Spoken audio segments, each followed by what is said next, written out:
નમસ્કાર. આજે તારીખ 30 ઓગસ્ટ 2024 સાંજે 5:30 કલાકે રાવી પાઠક સભાગૃહ ગુજરાતી સાહિત્ય પરિષદ આશ્રમ રોડ અમદાવાદ ખાતે ઓમ કોમ્યુનિકેશન દ્વારા સાહિત્યકાર, સંશોધક, વિવેચક, કટાર લેખક અને જૈન દર્શનના ચિંતક કુમારપાળ દેસાઈના જન્મદિન પ્રસંગે શબ્દજ્યોતિ શીર્ષક હેઠળ સાહિત્ય સફર કાર્યક્રમનું આયોજન કરવામાં આવ્યું છે. આપ સૌનું સ્વાગત છે. શબ્દજ્યોતિ શીર્ષક અંતર્ગત ડોક્ટર કુમારપાળ દેસાઈ પોતાના જીવન કવન વિશે વક્તવ્ય આપશે.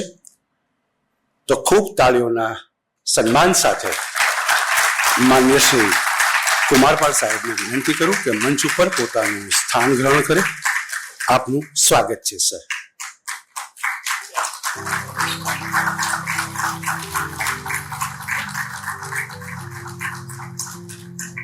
આપ જાણો છો તેમ ઓમ કોમ્યુનિકેશન દ્વારા છેલ્લા 11 વર્ષથી દિવંગત સાહિત્યકારોના જન્મદિન પુણ્યતિથિએ સાહિત્યિક કાર્યક્રમોનું આયોજન કરવામાં આવે છે. તેમજ દર મહિને શબ્દજ્યોતિ શીર્ષક હેઠળ એક સાહિત્યકારના જન્મદિનની ઉજવણી કરવામાં આવે છે. સાથે સાહિત્યના વિશિષ્ટ કાર્યક્રમો જેવા કે સાહિત્ય પંચામૃત, સંસ્કૃત પર્વ, ગુજરાતી આત્મકથાના 150 વર્ષની ઉજવણી, પર્યુષણ સાહિત્ય પર્વ અને પુસ્તક પરિચય જેવા કાર્યક્રમોનું આયોજન પણ કરવામાં આવે છે. આયોજન થયેલ તમામ કાર્યક્રમો યુટ્યુબમાં સાહિત્ય વિમર્શમાં અપલોડ કરવામાં આવે છે, જેથી જે અહીંયા હાજર નથી રહી શક્યા એ લોકો કાર્યક્રમનો લાભ લઈ શકે. સૌ પ્રથમ આપણે સર્જકનું સ્વાગત કરીશું. માન્ય શ્રી રઘુવીર ચૌધરી સાહેબને વિનંતી કે કુમારપાળ દેસાઈ સાહેબનું સ્વાગત કરે. આવશો.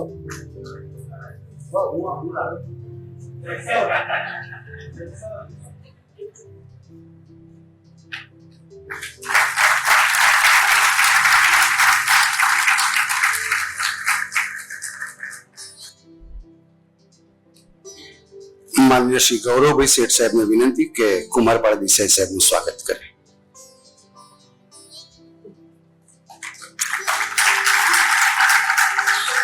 જન્મદિન નિમિત્તે સર્જકને રૂબરૂ શુભેચ્છા આપવી હોય તો પૂરતી મોકળાશ છે. આપ મંચ ઉપર આવીને સર્જકને શુભેચ્છા આપી શકો છો. સ્વાગત છે સૌ.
કાર્યક્રમની રૂપરેખા હવે આ પ્રકારે રહેશે. સૌ પ્રથમ માન્ય શ્રી ડોક્ટર કુમારપાળ દેસાઈ પોતાના જીવન કવન વિશે 90 મિનિટ વક્તવ્ય આપશે. ત્યારબાદ સમયની અનુકૂળતા હશે, સર્જકની ઈચ્છા હશે, પૂછવા લાયક પ્રશ્નો હશે તો પ્રશ્નોત્તરી પણ કરીશું. તો પૂરા સન્માન સાથે ખૂબ તાળીઓ સાથે માનનીય કુમારપાળ દેસાઈ સાહેબને વિનંતી, આપ આવો અને વક્તવ્યનો પ્રારંભ કરો. સ્વાગત છે સર. નામ લેવા બેસું તો બીજા 80 વર્ષ નીકળી જાય. આપ સૌનો જે અપાર સ્નેહ છે અને એ સ્નેહ એ જ કદાચ મારું જીવન છે.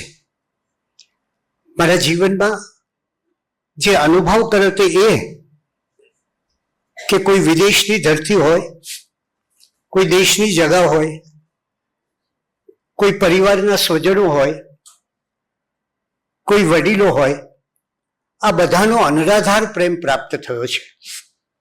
એટલે હું માનું છું કે આ પ્રેમ એ મારા જીવનનો એક સૌથી મોટો, જેને કહીએ કે પ્રાપ્તિ કહો તો પ્રાપ્તિ, એ આ પ્રેમ છે. આપ સૌના પ્રેમને હું પ્રણામ કરી મારી વાત થોડી શરૂ કરું છું. મને બાળપણથી આકાશ જોવાનું બહુ ગમતું. હું જ્યારે સૌરાષ્ટ્રના મારા ગામમાં જાઉં ત્યારે ખાસ એવો વિચાર કરું કે બહાર ફળિયામાં ખાટલો નાખીને સૂઈ જાઉં અને બસ આકાશ જોયા કરું. એને જુદા જુદા વાદળો જોવું, પણ વાદળો જોતા કોઈ બહુ ઝાઝો ધરાવ થાય નહીં. એમ થાય કે જો આખું આકાશ જોવા મળે તો કેટલો બધો આનંદ થાય. અને પછી બેઠો બેઠો એના જુદા જુદા રૂપ જોવું. અને સવિશેષ તો હું જ્યારે ઇંગ્લેન્ડમાં આવું ત્યારે મને બહુ ગમે, કારણ કે સવારે એકદમ ઠંડી હોય, આકાશ વાદળછાયું હોય, બપોરે થોડોક તડકો નીકળે, આકાશ એનો રંગ બદલે, અને પછી સાંજ થાય ત્યારે વરસાદ પડે. કદાચ પ્રકૃતિમાં જે પસંદ હતું એ જ મને પ્રવૃત્તિમાં પસંદ થયું. અને એ રીતે કે જીવનમાં એમ થયું કે પ્રવૃત્તિના પણ કેટલા રંગો હોય છે, અને એ રંગો જોવા માટે અનેક ક્ષેત્રોમાં, એ ધર્મ દર્શન હોય, એ સ્પોર્ટ્સ હોય, એ સાહિત્ય હોય, એ સંસ્થાઓ હોય, એ વિદેશના આયોજનો હોય, આ બધી જગ્યાએ એમ થાય કે બસ જોવું અને કંઈક મારી દ્રષ્ટિને કોઈ વિશાળતા મળે, જીવનને કોઈ નવો અર્થ મળે, અથવા તો આ પ્રવર્તમાન પરિસ્થિતિમાંથી મને કંઈક વધારે સમજણ પ્રાપ્ત થાય. આ બધાનો બહુ પુરુષાર્થ કર્યો. અને એને પરિણામે એક વસ્તુ રાખી હતી કે જીવનમાં મૂલ્યો સાથે બહુ બાંધછોડ નહીં કરવી ક્યારે,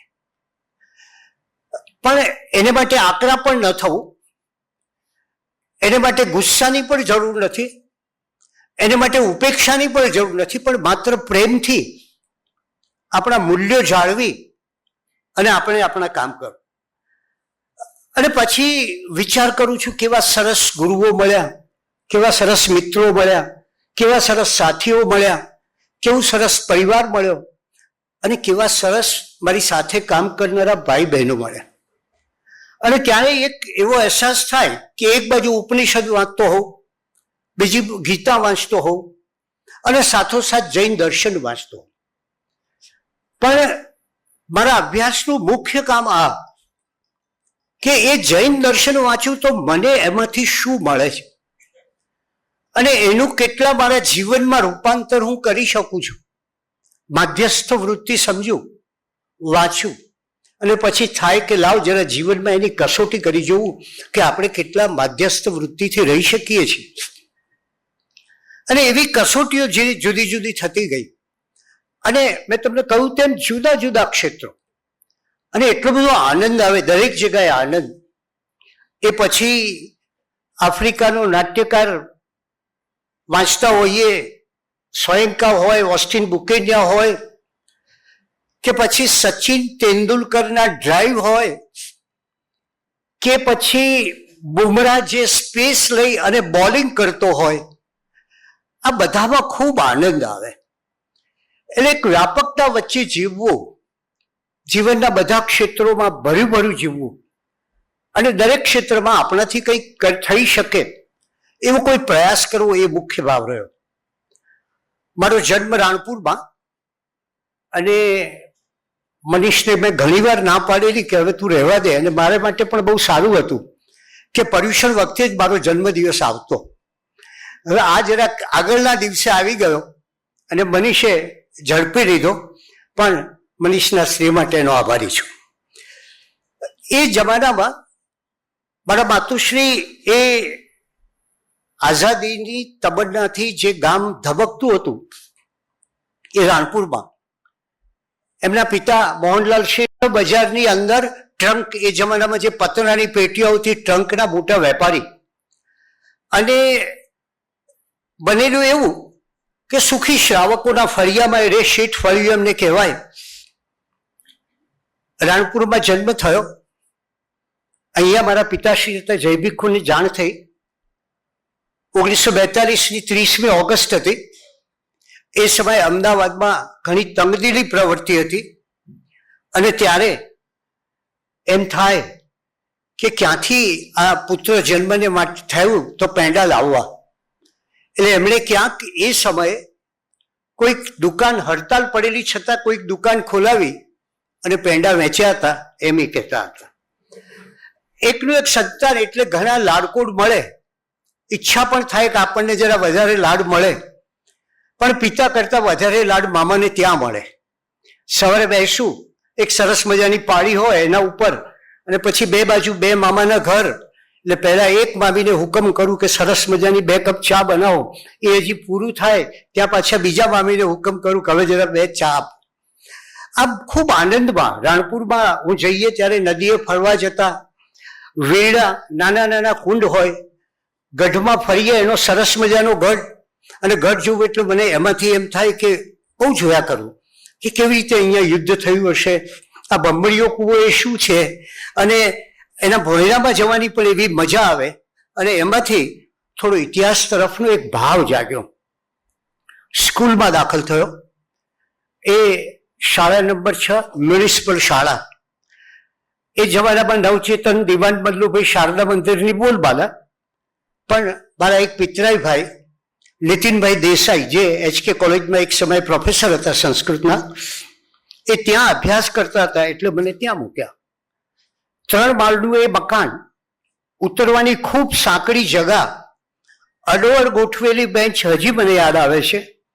અને પહેલે દિવસે બેન્ચ પર, પાછળની બેન્ચ પર બેસી રહ્યો. સ્વભાવમાં અતડાપણું નહીં, પણ શરમાળપણું ચોક્કસ. અને એટલે પાછળ છેલ્લી બેન્ચમાં બેસી અને વિચાર કરતો, થોડુંક વાંચતો, વિચારતો. નીચે હનુમાનજીનું મંદિર હતું, અને મારા માતા મને મૂકવા આવે તો એ ત્યાં બેઠા હોય હનુમાનજીના મંદિરે, એના ઓટલા ઉપર વાતો કરતા હોય. અને પછી કોઈક બાળક રડતું રડતું નીચે ઉતરે શાળા નંબર 6 માંથી, તો એની માતા દોડી અને તરત એને લઈને ઘેર લઈ જાય. એ સમયે શિક્ષકો પોતે સ્વયં આમ ભયભીત આપણને કરતા. પણ મને એક દિવસ હજી યાદ છે કે જે દિવસે મેં શિક્ષકોને ભયભીત જોયા હતા ને, એ તો ઇન્સ્પેક્શનનો દિવસ. કે ઇન્સ્પેક્શનમાં સાહેબ આવવાના હતા ને બધા એટલા બધા ડરે, એટલું દોડધામ કરે, એટલી વ્યવસ્થા કરે. કોઈક શિક્ષકે એ સમયે માર્ગદર્શિકા પ્રગટ કરી, એ છુપાવી રાખી, કારણ કે જો પકડાય તો મુશ્કેલી પડે. અને એમ થયું કે આપણા સાહેબોના પણ કોઈક સાહેબ હોય છે, એનો પહેલી વાર અનુભવ થયો. 4 ધોરણ પાસ કર્યું. એ પછી દિવાન બલ્લુભાઈમાં ગયો, પણ દરમિયાનમાં મારો બહુ જ પરમ મિત્ર સુરેશ કરીને, એ હાર્ટની તકલીફને કારણે અવસાન પામ્યો. અને ત્યારથી મેં મૃત્યુ વિશે કદાચ એ સમયથી જેટલા પુસ્તકો મળ્યા, જેટલા જ્ઞાની પુરુષો મળ્યા, જેટલા આધ્યાત્મિક પુરુષો મળ્યા, જેટલા ગ્રંથો વાંચ્યા, એ બધામાં આ મૃત્યુ વિશે વાંચવાનો એક વધારે મને રસ પડતો. સાબરમતી નદીમાં ધૂપકા મારે પણ એ વખતે. પછી ચંદ્રનગર રહેવા ગયા. જય ભીખુ એ શિવપુરીમાં રહેલા, ગ્વાલિયર પાસે આવેલા જંગલમાં આવેલા ગુરુકુળમાં. એટલે એમને મન થયું કે આપણે કોઈ એવી જગાએ જવું કે આજુબાજુ જંગલ હોય. અને અમે રહેતા ચંદ્રનગર જે અત્યારે છે એની આજુબાજુ જંગલ હતું. છેક દૂરથી આવતી બસ દેખાતી જતા, એટલે અમે ઘેરથી નીકળતા અને બસ સ્ટેન્ડ સુધી પહોંચી જતા. અને એ સમયે મારી બાજુમાં તસવીરકાર જગન મહેતા રહે, એમનો હું આભાર એ માટે માનું કે એમણે મને પહેલી વાર ક્રિકેટમાં રસ લેતો કર્યો. એ રોજ રાત્રે ભજીયા ખાવાના શોખીન, અને એમનો એક સ્ટુડિયો હતો, બહુ ચાલ્યો નહોતો, પણ એનું એક બોર્ડ હતું, એનું નામ હતું પ્રતિમા સ્ટુડિયો. એ બોર્ડ અમારે ત્યાં સ્ટમ્પના માટે બહુ ઉપયોગમાં આવ્યું. એટલે કદાચ ક્રિકેટના મારા શોખની પાછળ કદાચ એ પણ હશે. લેખકોને મળવાની પહેલેથી તક મળી. ધૂમકેતુ આવે, મનુભાઈ જોધાણી આવે, કનુ દેસાઈ આવે, એ બધા ઘેર આવે. ધૂમકેતુ સાહેબ સદાય શાલ ઓઢી રાખે, પોતાના ઘેરથી એટલે કે પારડીથી ચાલી અને ખાનપુર બીજું એમનું મકાન હતું ત્યાં જાય, હિંચકા ઉપર બેસે, સરસ મજાની પાર્કર પેન કાઢે અને લખે. એ આવે એટલે અમારા માટે આનંદ કે એમના ખિસ્સામાં ચોકલેટ હોય. એટલે અમે દોડીને પહેલા ધૂમકેતુ સાહેબને મળી અને કહીએ કે કોઈ જરા ચોકલેટ આપો. ગુણવંતરાય આચાર્ય પડછંદ કાયા, એક મોટો અવાજ એવો કે તમને લાગે કે પ્રભાવક ચહેરો અને અવાજ જાણે સૌરાષ્ટ્રની વ્યક્તિ હોય જોરદાર એવી. અને એમને મળવાનું બને ત્યારે એમની પાસે ઘણા ઘણા પ્રસંગો રજવાડાના સાંભળ્યા. ઝવેરચંદ મેઘાણી એ મારા માતુશ્રી પાસે તેમના ઘણા સ્મરણો, એ બાજુમાં જ રહે રાણપુરમાં જ્યારે આવે ત્યારે. અને એકવાર એવું બનેલું કે ઝવેરચંદ મેઘાણી અને હું બહુ જ નાનો હતો ત્યારે મારી મા એટલે કે જયાબાઈ એ મને રાણપુરથી લીંબડી લઈ જતા હતા ટ્રેનમાં. વચ્ચે ચુડા ગામ આવે, એ ચુડા ગામ આવ્યું ત્યારે હું બહુ જ નાનો, એટલે રડવા લાગ્યો, તરસ લાગી. એટલે મારી માતા એમ કહેલું કે મેઘાણી સાહેબ જરા શરીરે સ્થૂળ, પણ હું રડતો હતો એટલે ચુડા સ્ટેશન આવ્યું એટલે ઉતર્યા, ગ્લાસ લોટો લીધો, સાથે ગ્લાસ લીધો, અને બાદ નીચે એ જમાનામાં સ્ટેશનમાં પ્યાઉ હતા, એ પ્યાઉ એ પરબ જ્યાં પાણી લઈ આવ્યા અને પાછા આવીને પાણી પાયું.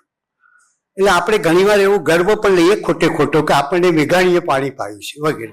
જય ભીખુનું લેખન કાર્ય જોવું, બહુ જ જુદા પ્રકારનું લેખન કાર્ય, કે એમને અક્ષરો બહુ જ સરસ, ટેબલ પર બેસીને શાહીથી લખે કલમ લઈને. અને એ સમયે મને એમ થયું કે આપણે કંઈક લખવું જોઈએ. એટલે મેં 11 વર્ષની ઉંમરે એક વાર્તા લખી ભગતસિંહ ઉપરની, અનામી શહીદ કરીને એનું એક શીર્ષક આપ્યું. અને પછી ઝગમગમાં ગયો, એને ઝગમગમાં મોકલી.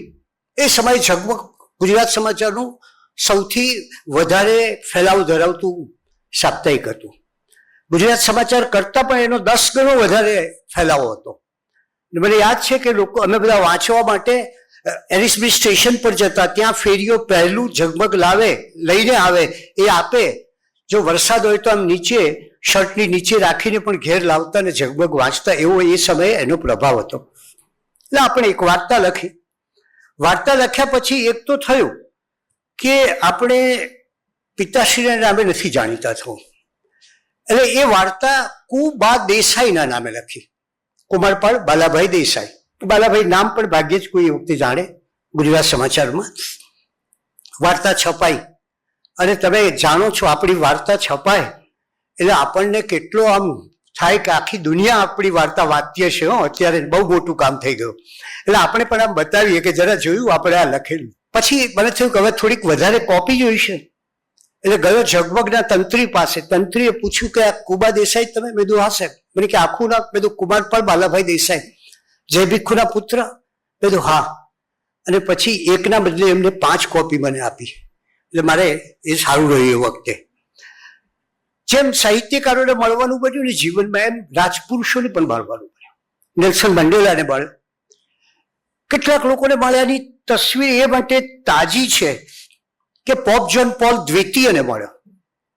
મને એમ હતું કે પોપ જ્હોન પોલ દ્વિતીય એટલે આપ જાણો છો ખ્રિસ્તી ધર્મનો વડો, સૌથી મોટો વડો, આટલો મોટો જગતના અડધા ભાગમાં અથવા અડધા લોકો જેને પાળે છે એવો ધર્મ પ્રમાણમાં કેવો હશે.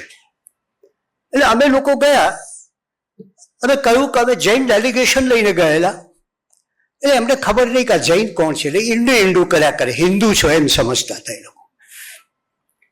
પછી અમને થયું કે આપણે એમને પુસ્તકો આપવા છે અને એમને મળવું છે. નક્કી કર્યું. એટલે અમે વિનંતી કરી કે અમે પુસ્તકો તો આપીએ, પણ અમારો પહેલો સિદ્ધાંત એ છે કે અમે નમસ્કાર મંત્રથી પ્રારંભ કરીએ કોઈ પણ વાતનો. એટલે તમારે બૂટ નહીં પહેરવાના. હવે પેલા સવારથી બૂટ પહેરે, સાંજે કાઢે, એમને બૂટ પહેરવાની તૈયારી બતાવી. બીજા ધર્મવાળા કેટલા વ્યાપક હોય છે અને ઉદાર હોય છે એનું આ ઉદાહરણ છે.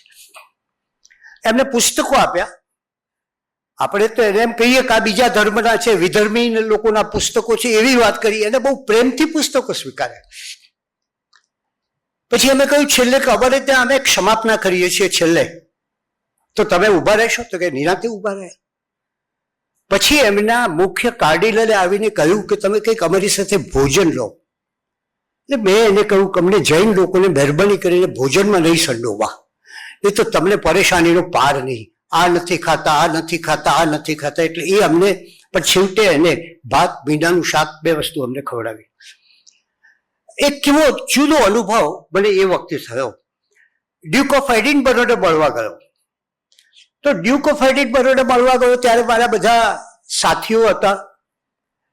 2 દિવસ પહેલા એમને મને ટ્રેનિંગ આપી અમને બધાને કે એને કેવી રીતે મળવું, કોને ક્યાં બેસવું, કઈ ખુરશી ઉપર બેસવું, ડ્યુક બોલતા હોય અથવા તો તમે બોલતા હો ત્યારે બીજા કોઈએ વચ્ચે ન બોલવું, કેવો ડ્રેસ પહેરવો અને કેટલી વ્યવસ્થા રાખવી. અને બહુ આનંદ થયો કે આ પ્રજા કેટલી સુઘડ છે. ઘણી વાર લોકો મને કહે છે તમે બહુ સુઘડ છો, આમ વાળની બધી ચિંતા કરતા હોય ત્યારે હું કહું છું કે સુઘડ રહેવું સારું. કારણ કે રવિન્દ્રનાથ ટાગોરે, ગાંધીજી એમને કહેલું ત્યારે રવિન્દ્રનાથ ટાગોરે કહ્યું જરાક હું બરાબર ન હોઉં તો એ હિંસા થાય. તો અહીંયા તમે જુઓ કે ત્યાંથી મને ખબર પડી કે આ લોકોનું પ્લાનિંગ, ચોખ્ખાઈ, વ્યવસ્થા, અને તમારી સાથે એક એક મુદ્દાની ચર્ચા 2 દિવસ સુધી કરી. અને પછી એ દિવસે બકિંગહામ પેલેસમાં પહેલી વાર જેને કહીએ નમસ્કાર મંત્ર બોલાયો. અમે લોકોએ જૈન અને હિન્દુ ધર્મની, પર્યાવરણની વાત કરી. એ બહુ પ્રસન્ન થયા કે તમારે ત્યાં આટલા બધા વર્ષો પહેલા વૃક્ષોમાં જીવ છે એવી વાત થયેલી, પ્રાણીમાં જીવ છે એવી વાત થયેલી. એટલે અમે હસતા હસતા કહ્યું કે for us sir, ecology is religion and religion is ecology. અમારા માટે ધર્મ એ પર્યાવરણ છે ને પર્યાવરણ એ ધર્મ છે. જયાબેનનું સ્મરણ કરું તો મેં તમને કહ્યું તેમ કે બેઘાણી સાહેબના પત્ની દમયંતીબેન એમની સાથે આઝાદીની ચળવળમાં ભાગ લેતી. અને એના કેટલાય, એનો સ્વભાવ એક બહુ વિશિષ્ટ હતો. જય ભીખુ સ્વભાવમાં થોડા ગુસ્સા વાળા પણ ખરા, અકળાય પણ ખરા. અને ઘણીવાર મેં કે તમારી પાસે આર્થિક મજબૂતાઈ ન હોય, તમે આર્થિક રીતે સદ્ધર ન હો તો તમને ઘણીવાર નાની નાની વસ્તુઓની ચિંતા વધારે રહે છે. એટલે ક્યારેક એ ચિંતા કરે કે આપણે ઘરમાં પથ્થરિયા કોલસા વાપરવા જોઈએ, બીજું નહીં. એમ આવી ચિંતાઓ પુષ્કળ રહે એમને. અને એ જોઈને મેં નક્કી કર્યું કે જિંદગીમાં એક વ્યવસાય ના કરો, 2 કે 3 વ્યવસાય કરવા. એટલે કોઈને એવી આમ જીવનમાં લાચારી ન જોઈએ. હતી એમના જીવનમાં પારાવાર ખોબારી, એની કોઈ કલ્પના નહીં. અને ભણ્યા હતા જૈન પંડિત થવા માટે, વિદેશમાં જવા માટે, પણ એમને કંઈક ભારત સાહેબ સાથે ફાવ્યું નહીં કે આ બધામાં મને ફાવશે નહીં. એટલે એમણે 1933ની 17મી જુલાઈને સોમવારે, એટલે કે અષાઢવદ દસમના દિવસે સંકલ્પ કર્યો.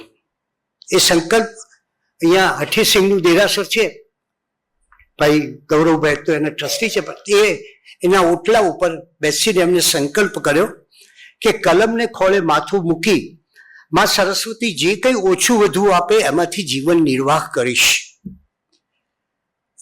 વિચાર કરીએ કે 21-22 વર્ષની વ્યક્તિ, આજુબાજુના સમાજમાં બધા જ સમૃદ્ધ વેપારી,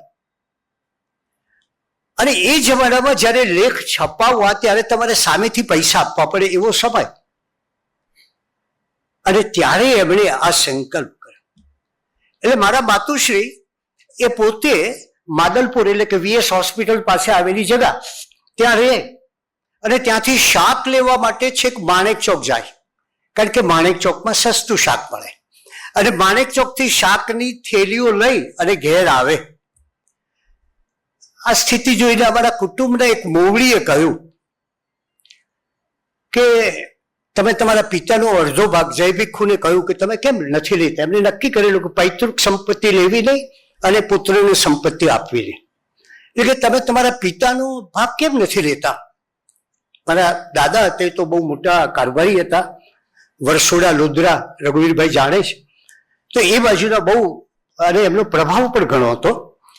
તો જય ભિક્ષુએ જવાબ આપ્યો વડીલને કે પિતાની મિલકતમાં નહીં, મારે એમની આબરૂમાં ભાગ લેવો છે. એમની જે આબરૂ છે એમાં મને ભાગ આપો. પેલા વડીલ હતા, કુટુંબના મુખ્ય વ્યક્તિ હતા, એટલે એમને કહ્યું તમારી વાત તો બરાબર છે, પણ તમારા પત્નીનો તમે વિચાર નથી કરતા. કોઈ સ્ત્રી પોતાનો આવો અડધો ભાગ જવા ન દે. જય ભિક્ષુએ વડીલને કહ્યું કે કોણે કહ્યું હું મારી પત્નીનો વિચાર નથી કરતો, તમે એને જ પૂછો ને.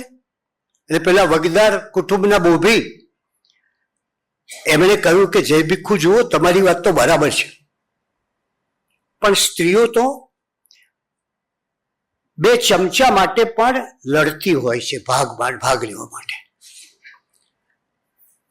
ત્યારે એ વડીલે પૂછ્યું જયાબેનને કે તમારી શું ઈચ્છા છે. એમને એક જ જવાબ આપ્યો કે એમની ઈચ્છા તે મારી ઈચ્છા, મારે કશું જોઈતું નથી. જય ભિક્ષુનો પ્રેમ પણ ઉગ્ર અને ગુસ્સો પણ ઉગ્ર. એટલે ગુસ્સે થાય તો એકવાર મને યાદ છે કે ખિસ્સામાંથી રૂમાલ કાઢ્યો અને ફાટેલો હતો ને ગુસ્સે થઈને કબાટમાંથી બીજા કપડા નીચે નાખી દીધેલા. પણ માતાની વિશેષતા એ કે રસોઈનો એને બહુ શોખ. એ હંમેશા રસોઈ કરવાની આવે એટલે અને ઈચ્છે કે મહેમાન કોઈ હોય, માત્ર ભોજન બનાવે નહીં, પણ તમે જ્યારે તમને જમાડતા હોય ને ત્યારે તમારી બાજુમાં બેસે અને તમને જમાડે, જરા આ લો, જરા આ લો. અને કુટુંબમાં ખૂબ પ્રેમ. એટલે ક્યારેક કોઈ પૂછે ત્યારે એ કહેતી કે કામનો થાક તો આરામથી ઉતરી જાય છે, પણ વિખવાદથી થયેલો મન પરનો થાક ઉતરતો નથી. એટલે આ વિખવાદના બદલે આપણે કામ કરી લેવું. અને હિંમત પણ એટલી જ. મારા પિતાશ્રીનું અવસાન થયું ત્યારે મારા મામા અમદાવાદમાં, અને એમને કેટરેક્ટનું ઓપરેશન કરાવેલું. એ જમાનામાં મોતિયાનું ઓપરેશન કરાવે એને 7 દિવસ સુધી સૂઈ રહેવું પડતું ચત્તાપાટ, અને બહુ જ મુશ્કેલીઓ પડતી. મારા મામાને દાખલ કર્યા હતા મારા પિતાશ્રી, અને પછી મળવા ન જાય એટલે એમને ચિંતા થાય, કેમ આવતા નથી, મારી તબિયત જોવા તો આવવું જોઈએ ને. પણ એમનું તો અવસાન થયેલું. હવે 4 દિવસ બાદ મામાને ઘેર લાવવાના હતા. થયેલું એવું કે જો આ મોતિયો ઉતરાવ્યો છે, અને જ્યારે એ જાણે કે જય ભિક્ષુનું અવસાન થયું છે તો ધ્રુસકે ને ધ્રુસકે રડે, અને રડે તો એમની આંખોમાં ઘણું નુકસાન થાય. શું કરવું, બહુ ચિંતામાં હતા અમે બધા. ત્યારે મારી માતાએ એમ કહ્યું કે મને સોંપી દો, હું સમજાવીશ. મને યાદ છે કે ગઈ પહેલા મામાની સાથે બધી વાત કરી, એમના ભાઈ સાથે, મોટા ભાઈ હતા. ધીરે ધીરે વાત કર્યા પછી કહ્યું, સમ આપ્યા, અને પછી એમને આ વાત કરી કે આવું બન્યું છે. એક માની જે છબી છે ને અદ્ભુત છે મારા મનમાં. છેલ્લી અવસ્થા મને બોલાવ્યો. ક્યારેય કોઈ દિવસ એને એક જ વખત મારી પાસે નિયમ લેવડાવેલો કે આપણા પરિવારમાં 2 જણાને મુશ્કેલીઓ છે, એની જવાબદારી તને સોંપું છું, એમની નોકરી અપાવવાની. છેલ્લે એને બોલાવ્યો છેલ્લી ક્ષણોમાં. પછી મને કે બેસ બાજુમાં, બીજું મારે તને વાત કરવાની છે થોડા. બધું કે તો કે જો આ જગતમાં ઘણું ખરાબ ચાલે છે, ઘણું ખોટું છે, પણ તું સારું જોજે. આપણે કે કાંટા ના જોવા, ગુલાબ જોવા. એટલે ક્યાંય પણ જાતો એવું નહીં વિચારવું કે કશું નેગેટિવ વિચારવું, પોઝિટિવ જ વિચાર્યા કરું. એટલે પહેલી વાત એને કરી કે સારું જોજે. બીજી એને વાત કરી કે સૌનું જોજે. તું સુખી હોય એમ નહીં, પણ તારા ઘરનું કામ કરનારો માણસ, તારી આજુબાજુના લોકો, એ બધાના સુખ માટે પ્રયત્ન કરવો.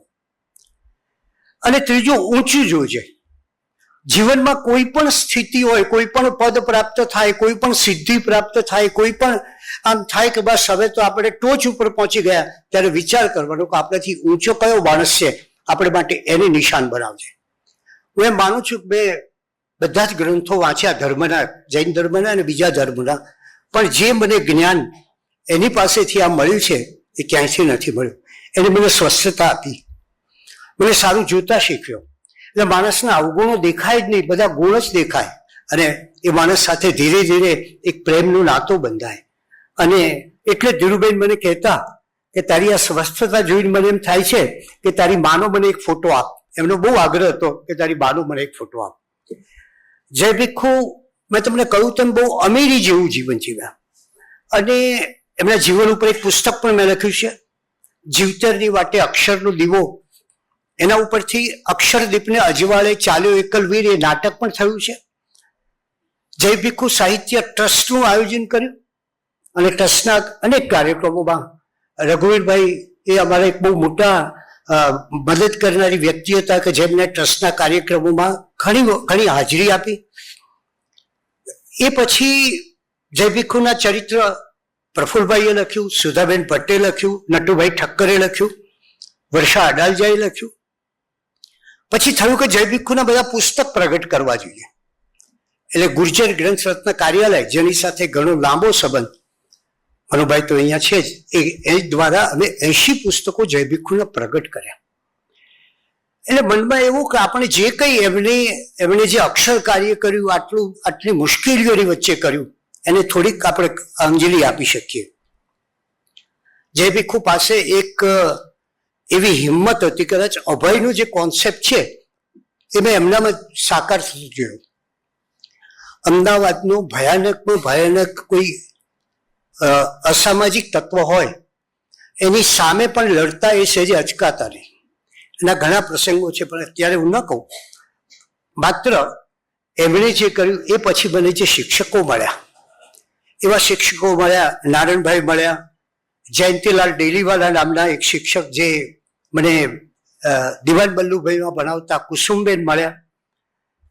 અને એ રીતે ધીરે ધીરે અનંતરાય રાવળ, ધીરુભાઈ ઠાકર, તખ્તસિંહ પરમાર, હર્ષિત બુચ, આ બધા કોલેજ કાળમાં અધ્યાપકો મારા. HKમાં આવ્યો યશવંતભાઈ શુક્લ. બહુ ધાક હતી સાહેબની. આમ સાહેબ એમના ઘરમાંથી નીકળે ને એટલે આમ લોકો બધા વિદ્યાર્થીઓ બધા છુપાઈ ન જાય, ક્યાંક જતા જ રહે બહાર, એટલી બધી ધાક. એમાં બન્યું એવું કે હું થોડો બીમાર હતો એ સમયે, ટાઇફોઇડની બીમારીને કારણે લાંબી રજાઓ થયેલી. એક દિવસ સાહેબે મને બોલાવ્યો, અને આપણે તો થયું કે બસ સાહેબ કહેશે કે હવે આટલી બધી ગેરહાજરી છે એટલે તને કંઈ આ વખતે પરીક્ષામાં બેસવાનું તારું ફોર્મ નહીં આપવું.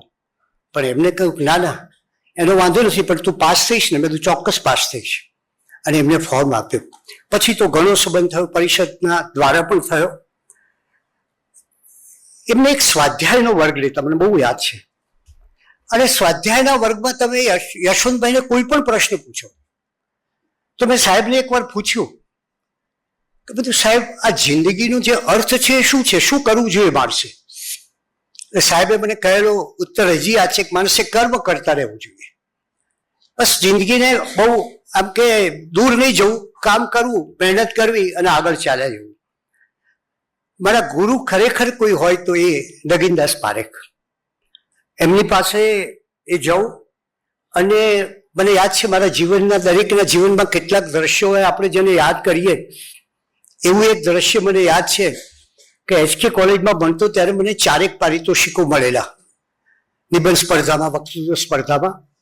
અને હું જ્યારે એ પારિતોષિક લેવા જાઉં ત્યારે મારી નજર નગીનદાસ પારેખ ઉપર હોય. મારા સાહેબ બહુ પ્રિય સાહેબ, અને એમને મેં તાળી પાડતા જોયેલા.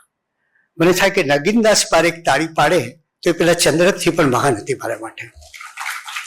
એક બીજા શિક્ષક મારા એ પ્રબોધ પંડિત, યુનિવર્સિટીમાં ભણતો, ભાષા વિજ્ઞાન ભણાવે.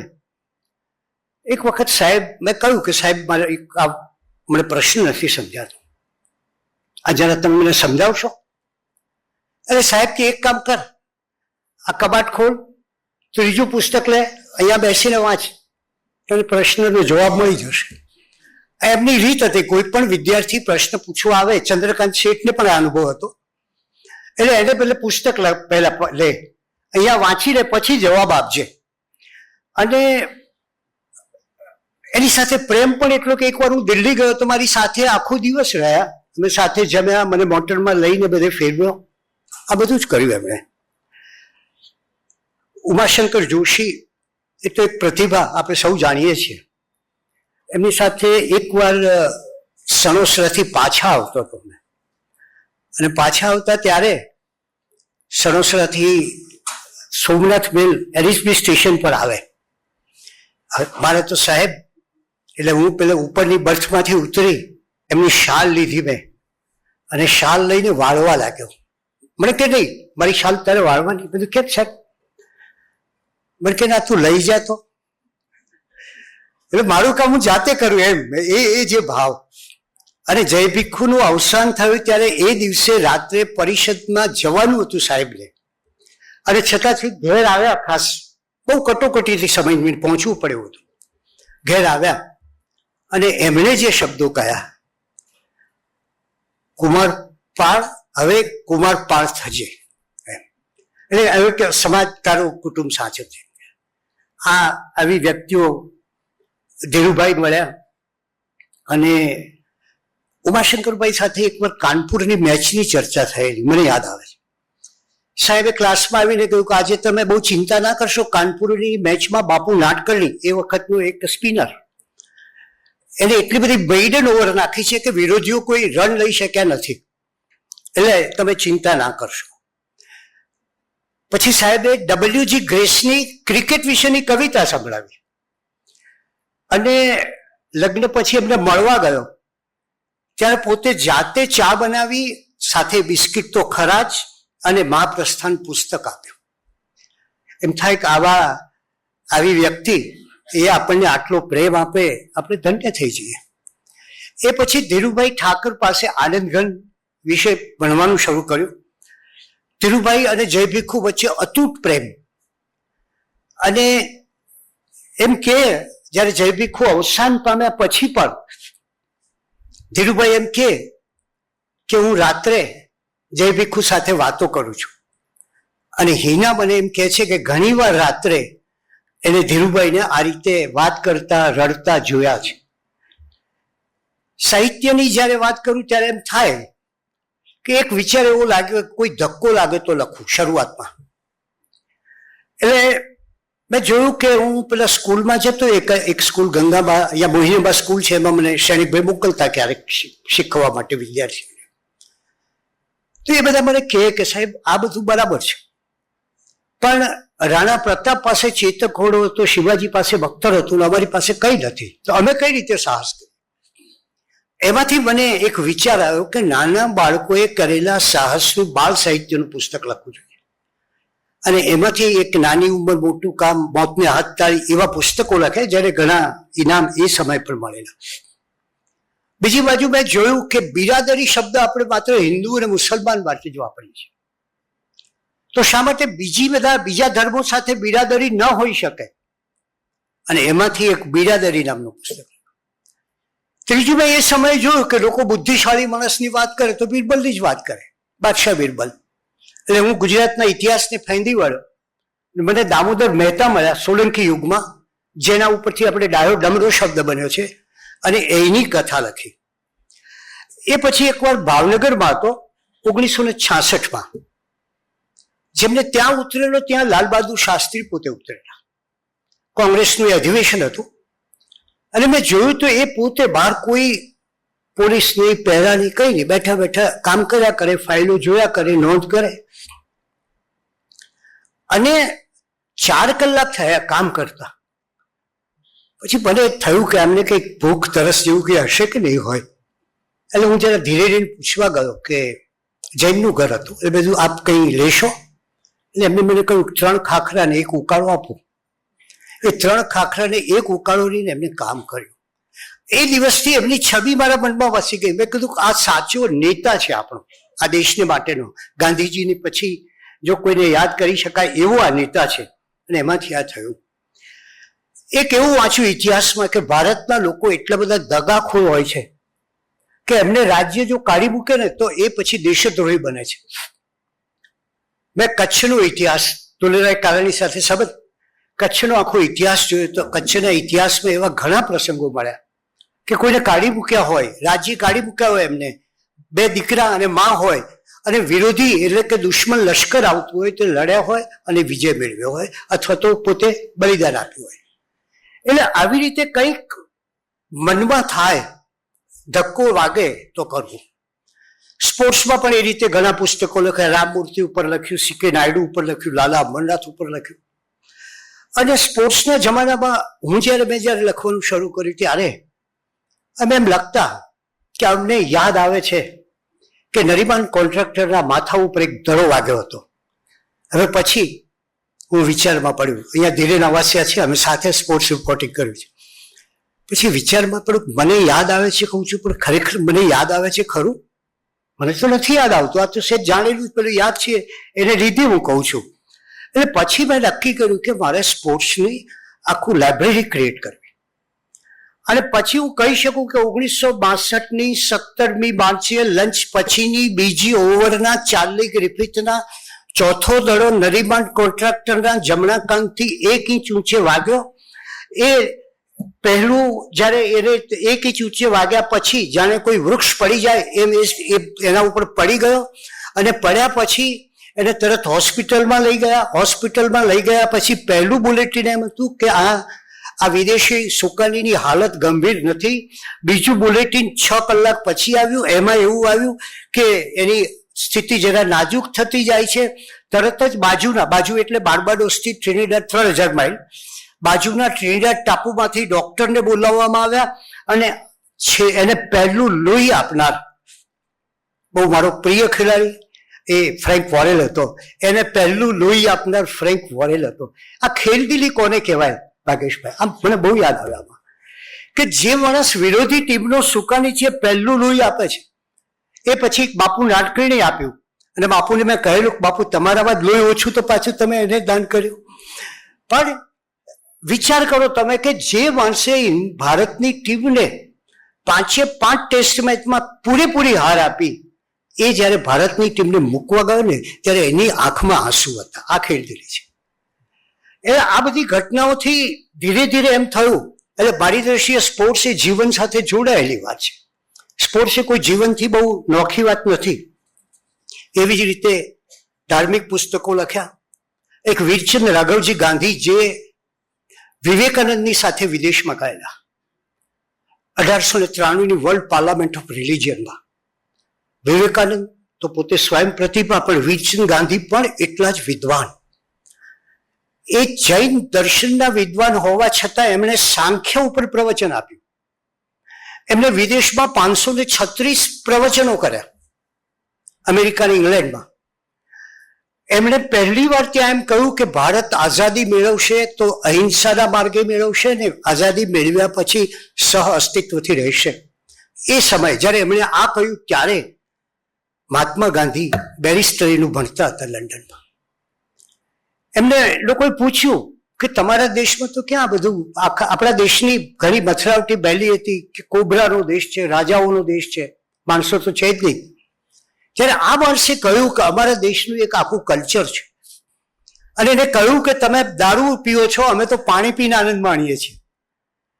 એને કહ્યું કે તમે એકાગ્રતાની વાત કરો છો, અમારે ત્યાં એવા એકાગ્રતા વાળા છે કે વીરચંદ રાઘવજી ગાંધીએ એ સમયે શ્રીમદ રાજચંદ્રનો ઉદાહરણ આપ્યું કે જેમણે શતાવધાન કર્યું છે. ગટુલાલજી મહારાજ જે અંધ હતા એમણે શતાવધાન કર્યું છે. અને પછી લોકો સ્તબ્ધ થઈ ગયા. લોકોએ કહ્યું એમને કે તમે આટલું બધું જાણો છો તો પછી અમને કંઈક એકાગ્રતા વિશે સમજાવો ને. અને પહેલી વાર વિદેશમાં એકાગ્રતા વિશે વીરચંદ રાઘવજી ગાંધીએ 8 પ્રવચનો આપ્યા. પણ એ જ્યારે અહીંથી ગયા ત્યારે એમની સભામાં સાંપ્રદાયિક વિરોધીઓએ ખુરશીઓ ઉછાળેલી. અને જ્યારે પાછા આવ્યા ત્યારે એમને જ્ઞાતિ બહાર મૂકેલા. આ ધર્મની જે જડતા છે એ આ છે. મને પણ યાદ છે કે હું જ્યારે વેટિકન ગયો ત્યારે ઘણા એમ કહ્યું કે કુમારપાળ ત્યાં ન જવાય, ત્યાં તો લોહીની નદી વહે છે. બસ સાહેબ ઘણી નદીઓ શોધી પણ ક્યાંય લોહી દેખાયું નહીં.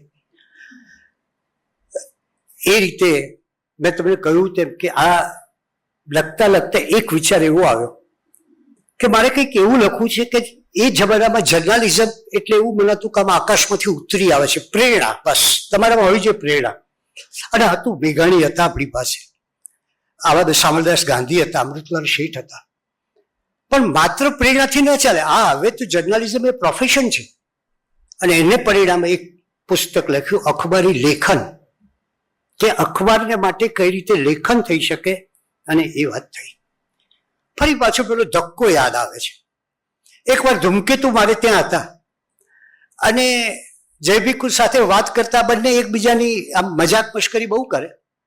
અને જયભીખુ સાથે વાત કરતા ધૂમકેતુએ કહ્યું બીજું બધું તો ઠીક છે, પણ અમારી મીરા, ધૂમકેતુએ કહ્યું, આખી દુનિયાની કવિયત્રી બની અને તમારા આનંદઘન એ મીરા જેવા જ હોવા છતાં ક્યાંક રહી ગયા કોઈ નાના કુંડાળામાં. આ સાંભળીને મને થયું કે મારે આનંદઘન ઉપર કામ કરવું. અને પછી આનંદઘનના પદો વાંચ્યા, સ્તવનો વાંચ્યા, અને એના કરતા એની આધ્યાત્મિક ઊંચાઈ, અબ હમ અમર ભયે ન મરેંગે, અને એક એક પદ વાંચીએ અને ધીરુભાઈના હાથ નીચે એ આખો મહાનિબંધ તૈયાર કર્યો. એને પરિણામે મધ્યકાલીન સાહિત્યમાં જ્ઞાન વિમલ સુરી કૃત સ્તવક, મધ્યકાલીન કૃતિઓ, મેરુ સુંદર ઉપાધ્યાય રચિત અજીત શાંતિ સ્તવનનું બાલાવબોધ, આવા બધા કામો થયા. આ સમયે પણ એવા ગુરુઓ મળ્યા કે એકા શાસ્ત્રી, રાત્રે જવું, થોડા પ્રશ્નો લેતો જવું, શબ્દો પૂછું, અને ઘરની બહાર ઓટલા ઉપર બેઠા હોય અને એક વાત કરતા હોય. દલસુખભાઈ માલવડિયા, મને યાદ છે, હવે વિચાર કર્યો કે આપણે થોડુંક ફંડ ભેગું કરીએ દલસુખ કાકા માટે. બધા જૈન સંઘોએ ભેગું કર્યું. એટલે અમે નક્કી કર્યું કે આપણે થોડું ફંડ કરીએ એમને માટે. ગયા એમની પાસે, મને કે આ વિચાર જ ક્યારેય ના કરશો, આવું ફંડ પણ ન થાય. કે જે એમની જે પ્રતિભા હતી દલસુખભાઈ, અને પ્રતિભાની સાથે અમારા કુટુંબના પ્રત્યેક પ્રસંગમાં એમની ઉપસ્થિતિ, આ એક બહુ મોટી વાત હતી.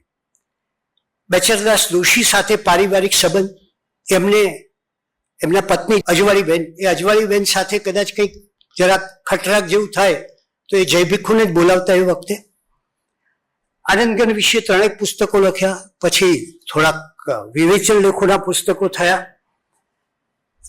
11મા વર્ષે મેં તમને કહ્યું તેમ પત્રકારત્વ શરૂ કર્યું. અને એ વખતે મને ગુરુ તરીકે મળ્યા વાસુદેવ મહેતા. રિસેપ્શનમાં આવ્યા, મારા કવર આપ્યું, મેં પ્રણામ કર્યા. મને કે બસ 4 દિવસ પછી ઓફિસમાં હાજર થઈ જજે. મારા પિતાશ્રી એમની પાસે શીખવા મને મોકલેલો. એટલે મને કે 4 દિવસ પછી તું ઓફિસમાં હાજર થઈ જશે. હાજર થવું પડે, વાસુદેવની આજ્ઞા એટલે તો ચાલે જ નહીં. પછી હું આમ 3, 3:30 જાઉં, 5:30 સુધી વાંચું, પછી થાય કે હવે બધું બંધ કરીને ઘેર જઈએ. એટલે હું આમ નીકળતું તો કે કુમાર પણ એક કામ કર, તું પેલા પંજાબી સુબા વિશે એક પ્રસંગ પટ લખી નાખતું. એટલે પછી પાછા બેસે.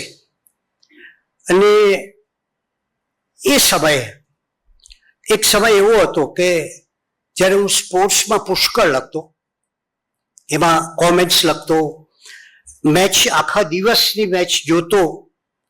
પછી ધીરે ધીરે જયભીખુનું અવસાન થયું અને શાંતિલાલ શાહે મને કહ્યું, કુમારપાળ હવે ઈટી મારે તમારે લખવાનું. મેં કીધું મારું ગજું નહીં, કોઈ બીજાને કહો. મને કહીને અમે તને કહ્યું ને કે તારે લખવાનું, તો બધું એક કામ કરીએ, હેડિંગ ઈટ અને ઇમારત રાખો, નીચે નામ નહીં આપો. મને એમ કે આ કંઈ 2-3 હપ્તા થશે પછી પૂરું થઈ જશે. 3 હપ્તા થયા. જયભીખુ જેવી શૈલી, જયભીખુના વિચારો, એમના બધા મૂલ્યો, આ બધું અંદર લાવવું પડે, કારણ કે વાચકોને તો એ રીતે આપવું પડશે. એટલે બકુલ ત્રિપાઠી આવીને કે શાંતિભાઈને કહે, જયભીખુ ઘણું લખતા ગયા છે, કે છે આટલું બધું એમને લખ્યું છે. શાંતિભાઈ કે હા હજી લખશે, કે છે. બન્યું એવું કે મંગળવારે હું લખું, અને લખતી વખતે મને બહુ વેદના થાય. પિતાજી સાથેનો મારો એક મિત્ર તરીકેનો સંબંધ, અને બહુ વેદના થાય, બધું યાદ આવે, પ્રસંગો યાદ આવે. અને ત્યારે મારે બધાને કહ્યું કે હવે તું આ બુધવાર થયો છે ને, તું આજે જઈને એમને ના પાડી દે. એટલે હું ગયો શાંતિભાઈને કહેવા, અને શાંતિભાઈને કહ્યું કે હવે આપણે એક કામ કરીએ, અમૃતલાલ યાજ્ઞિકને કહીએ, બહુ સરસ, તમને આમ બહુ સુંદર લગશે. મને કે બાબા, મને બાબા કહેતા, એ દરેકના નામ રાખતા, ઝવેરીલાલ મહેતાને ગાંડો કહેતા, એ રીતે નામ હતા દરેકના.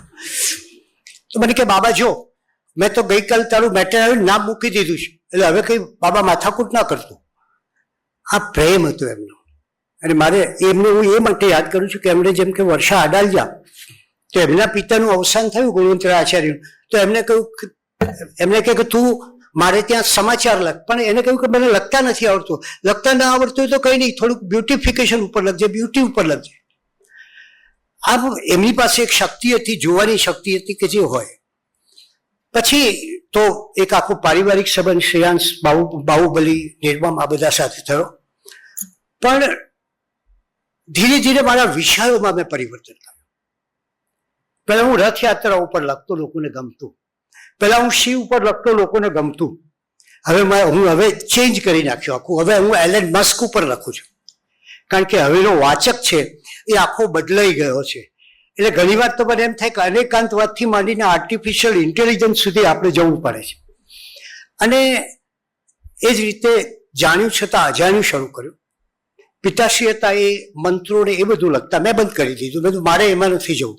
એનું કારણ છે, એકવાર મને થયું કે મારે ન્યુમરોલોજી ઉપર લખ્યું એટલે છાપામાં તોફાન. આ ભાઈ કોણ છે, અમારે મળવું છે, આવવું છે, આમ છે, અમને આ ગ્રહ નડે છે. આ દેશમાં તો ઘણા ગ્રહો નડતા હોય છે લોકો. એટલે હું ઘણી વાર એક સરસ દાખલો આપું છું, જે મારો અનુભવ છે, કે હું લંડનથી પાછો આવતો ફ્લાઇટમાં હતો, મારી બાજુમાં એક આપણા ભાઈ જેવા દેખાતા ગુજરાતી. એટલે બધું કેમ છો, મને કેમ છો તમે, બધું મજામાં. બધું શું કરો છો, મને કે હું 4 મહિના લેસ્ટરમાં આવું છું. આપ જાણો છો લેસ્ટરમાં ગુજરાતીઓ ઘણા છે, અને અહીંયા જ્યોતિષ જોઉં છું. બધું અમે જ્યોતિષ જોઉં છું, બહુ સરસ. મેં કીધું તમારું નામ શું, મને પૂછ્યું. મેં તો કુમારપાળ. બહુ આમ આઘાત થયો એમનો. બધું કેમ તમને આટલું બધો આઘાત થયો? હવે મારું નામ તો બદલાય એવું નથી, મારા ફૈબા તો ચાલ્યા ગયા છે, એટલે હવે કઈ નામ બદલાય નહીં. ઓહો હો, મિથુન રાશિ પાકે પાયે પનોતી બેઠી છે સાહેબ. તમે કોઈ વાત ના પૂછો એવી પનોતી બેઠી છે. બધું વાહ, તમે તો કેવા સરસ જ્યોતિષો છે, તમે બેઠા છો એવી ઓછી પનોતી છે. આ શાસ્ત્રની પોકળતાની કોઈ વાત ન પૂછો. મેં તો ઘણા અનુભવો કર્યા આ ન્યુમરોલોજી લખ્યા પછી. પણ એક ભાઈએ કહ્યું મારે ત્યાં બહુ મોટા જ્યોતિષ, મને કે તમારું જીવન બસ હવે સરસરાટ જશે. અને એ વખતે જ મારા પત્નીને એટલે પ્રતિમાને ઘણી તબિયત ખરાબ થઈ ગયેલી. એટલે હું એમ માનું છું કે જે મહાવીરનો સિદ્ધાંત છે કે આપણે જ આપણા ભાગ્ય વિધાતા છીએ, બીજું કોઈ આપણું ભાગ્ય ઘડતું નથી. આપણા કર્મો, આપણું જીવન, આપણી રહેણી એ ભાગ્ય વિધાતા છે. એટલે જાણ્યું અજાણ્યું મેં બદલી નાખ્યું. અને એમાં મેં પછી એક કામ એવું કર્યું કે આંતરયાત્રા જે થાય માણસની, એના પ્રશ્નો, એની વિગતો આપવી. એમાંથી મેં હમણાં થોડા સમય પહેલા પરમનો સ્પર્શ નામનું એક પુસ્તક કર્યું. એવોર્ડ્સ તો જુદા જુદા મળ્યા. ક્રિકેટના પુસ્તકો એક જમાનામાં એટલા બધા પ્રસિદ્ધ થયા કે 1 લાખ કોપી એની વેચાઈ. ક્રિકેટ રમતા શીખો. મને બળવંત જાનીનો એક પ્રસંગ છે કે બળવંત જાની રાજકોટમાં ગયા તો એક ભાઈના ઘર ઉપર કુમારપાળ લખેલું. એટલે બળવંત જાની થયું કે આ કંઈક કુમારપાળના સગા છે, તો એને પૂછ્યું તમે કુમારપાળના સગા છો? એટલે પેલા ભાઈએ કહ્યું મેં એમને જોયા નથી. તો કે આ નામ કેમ કુમારપાળ રાખ્યું છે? હવે એ જમાનામાં હું શું કરતો એ તમને કહું. હું લખતો, આ મેચ લખું ને પછી લખું આવતીકાલે મેચ કેવું સ્વરૂપ લેશે, આ પીચ ટર્ન લેશે, ફલાનો બોલર ફાવશે, આને મુશ્કેલી પડશે, અને એના ઉપરથી ક્રિકેટનો સટ્ટો રમતો. અને ક્રિકેટનો સટ્ટો રમે અને એમાં એને લાભ થયો એટલે એને આ કુમારપાળ નામ રાખ્યું. આપણે કાચા પડ્યા એમાં, બીજું શું.